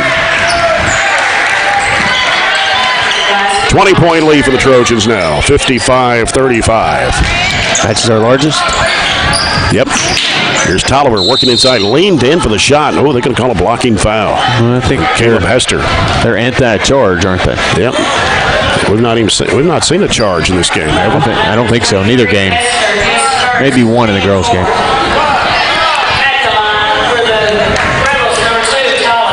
Tolliver at the line. Shot is on the way. It's good. Scored 11 points in the first half. That's his first point of the second half. He knocked down a couple of threes and went 3 for 4 at the stripe. 55-36. And Tolliver for the second free throw toss. It's on the way, and he missed it. Rebound comes off to Shaw. Shaw bring it up against Morrow.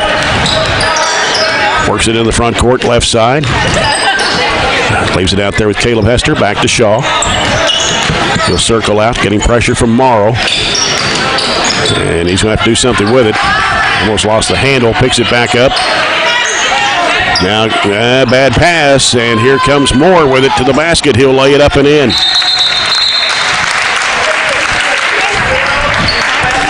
And, I don't know, official timeout. I believe Morrow may have fell on his elbow.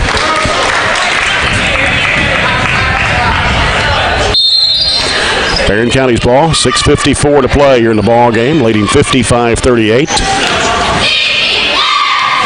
Shaw, right side over to Griggs. Griggs Out to Hester. Sends it over to Shaw. 3 from the left wing. Good for Jacob Shaw. His third People's Bank 3 of the night. Made up for that turnover on the previous possession to push it back out to 20. 58-38. 6.5 to go. Moore with the basketball. Feeds it in the lane. Here's Andrews with a shot. It goes down and a foul. He caught a charge. Yeah.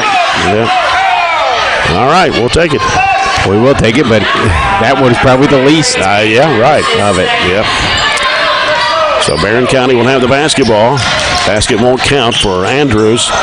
And here comes Pointer. Sends it over to Hester. Hester drives in. He gets hammered. He'll get 2 shots. They didn't really get back at all, and we just threw the ball over top of them, but chance to increase our lead to the largest it's been all night. And the free throw's good for Caleb Hester. Knocked down a 3-point shot in the third quarter. That extends the lead to 21, their largest of the ball game. 59-38. Hester puts this one up, and it's good. 60-38. Barren County, 6:20 to play. As Tolliver crosses the midcourt stripe. Right side it goes to Moore. Gives it out to Andrews. Over to Stewart.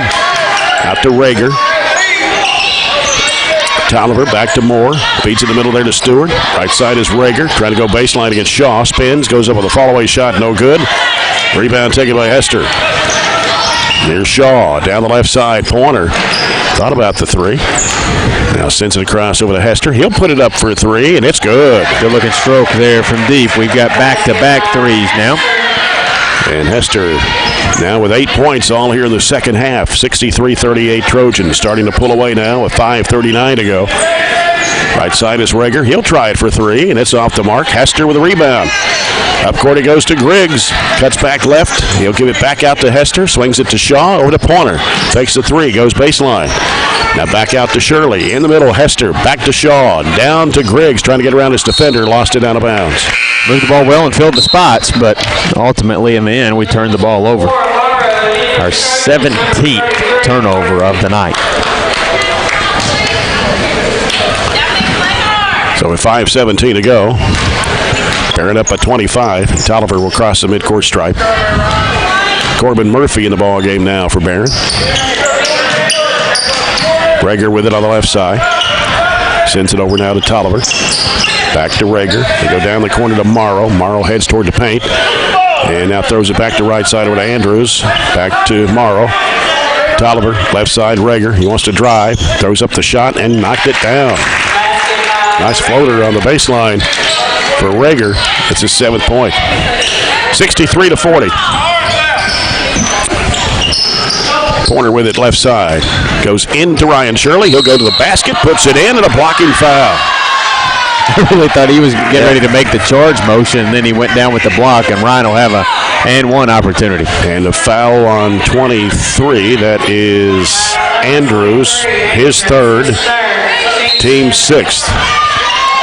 I've got us 4 for 4 for this quarter shooting the basketball, and that's pushed the lead out to 25, maybe 26 here. And so Shirley at the line, puts it in the air, and it is good. He's got 7 points coming off the bench tonight, 66-40. Largest lead of the ball game for Barren County at 4:28 to play. Here's a 3 from the right wing, no good for Tolliver. Rebound pulled down by Griggs. Sends it left side over to Pointer. Now Pointer spins, had nowhere to go, has to give it back out to Griggs. Griggs turns, gives it to Pointer. He's going to fire it up for 3. Yes, sir. All day to line that one up. We've got 3 threes this quarter. Yep. 69-40. Barren County with 4:02 to play. Really blown it wide open here in the fourth quarter. You're right. Morrow. Barren County in the 2-3 zone. In the middle goes to Rager. Rager trying to shovel it down low and almost lost it out of bounds. Here's a shot out of the corner, no good. Offensive rebound, a foul on Corbin Murphy. That'll be his first. Barren County's 5th of the half.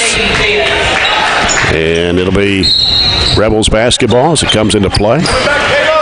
Morrow with it, deep on the left side, gives it to Rager, dumps it to the baseline. They work it inside. Here's a shot put up, no good, too strong. And here come the Trojans. Long pass down to Griggs. He couldn't handle it too much on it. Goes out of bounds. Wrong idea there. We've outscored them or extended the lead by 9 this quarter. It was 18, right? Yeah, that's 29. So 3:25 to play. Right side Tolliver, out to Morrow. He's going to launch it from long range, and it's good. It's his second three-pointer. Gives him 10. 69-43. Corbin Murphy working it down low. Whistle and a blocking foul. It's going to put Corbin Murphy at the free throw line. Johnson commits the foul. That's his third, team 7th or 8th. And Corbin Murphy at the line. The shot goes up and it's no good. In and out.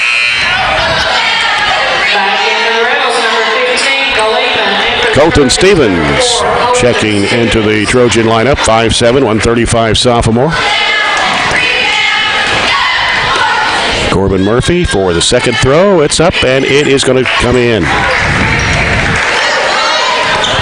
70-43. 3:07 to play. Morrow, right of the lane, follow away shot, no good, foul.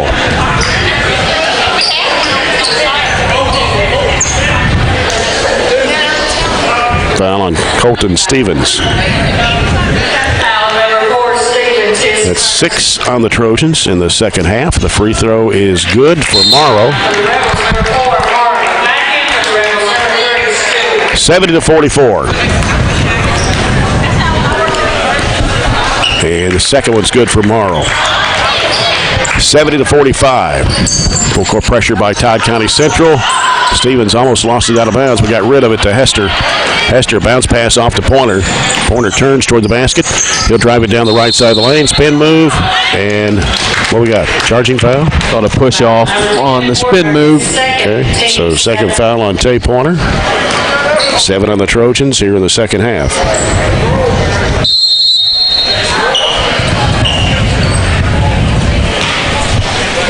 So Todd Central's basketball with 2:54 to play. Tolliver out to Morrow. Morrow trying to penetrate. Spin move. Throws up the shot in the lane. It's no good. And rebound gets knocked loose and falls in the hands of Corbin Murphy.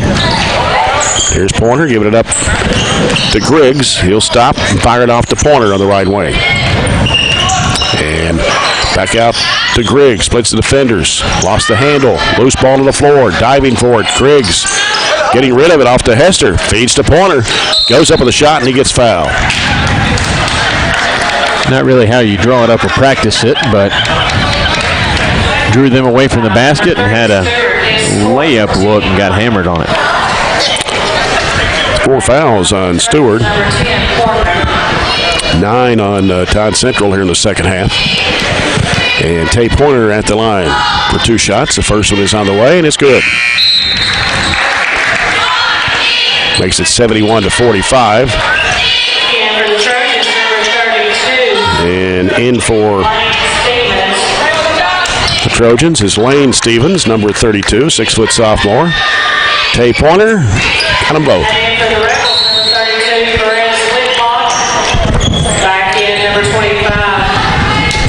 72-45. We're going to go a little 2-3 zone with these guys.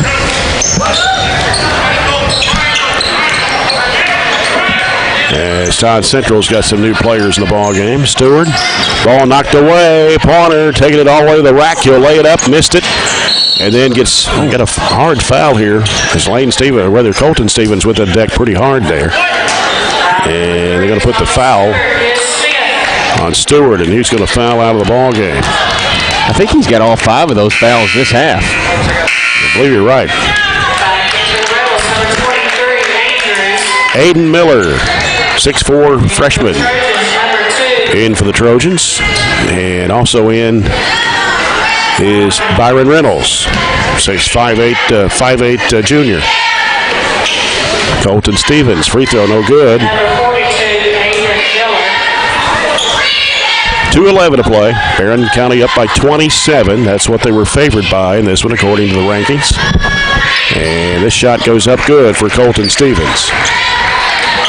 73-45. So we come down to 2 minutes to play here in the basketball game. Todd Central with the basketball. They work it down the left side corner. It's Redding is in the ball game. Here's a shot inside the lane, up and in for Johnson. That's his second field goal. 73-47. Stevens working it out front. Right side to Reynolds. Now Reynolds looking down low. Here's Murphy in the bounce feed. He'll put it up. It is no good. And rebound to Todd Central. Racing down the floor. Little Euro step there. Shot no good. And an offensive rebound by Whitlock. It's Perez Whitlock who came in the ball game. Shot missed from 18 feet away on the right side. And Colton Stevens with the basketball with a minute 20 to play. Reynolds, right side. Turns, looks, pass deflected up in the air. Stolen. And a layup by Galima.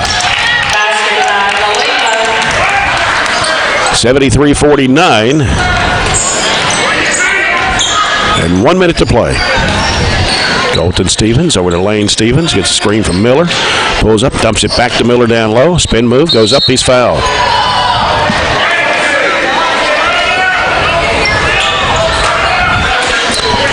Foul on Johnson. 4 on Johnson. 2 shots for Aiden Miller. First one on the way. It's no good.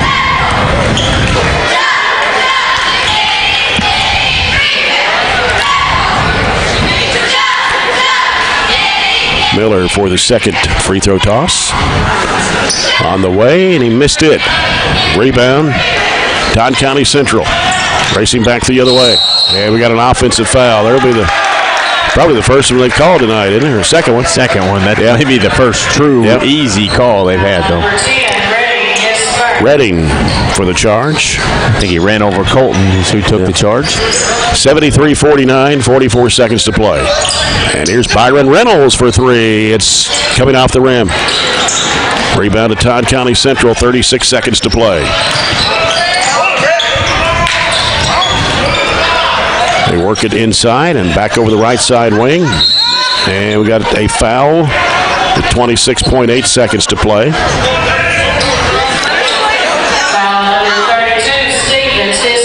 Lane Stevens, his first. That's 8 on the Trojans here in the second half. 1-1 for Redding. He puts it up, and it's no good. Rebound to Corbin Murphy.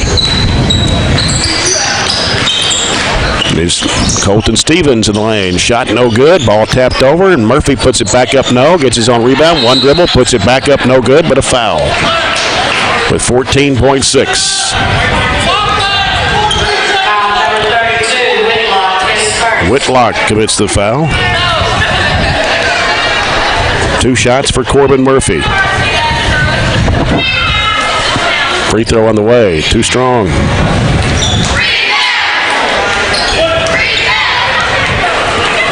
We'll have one more.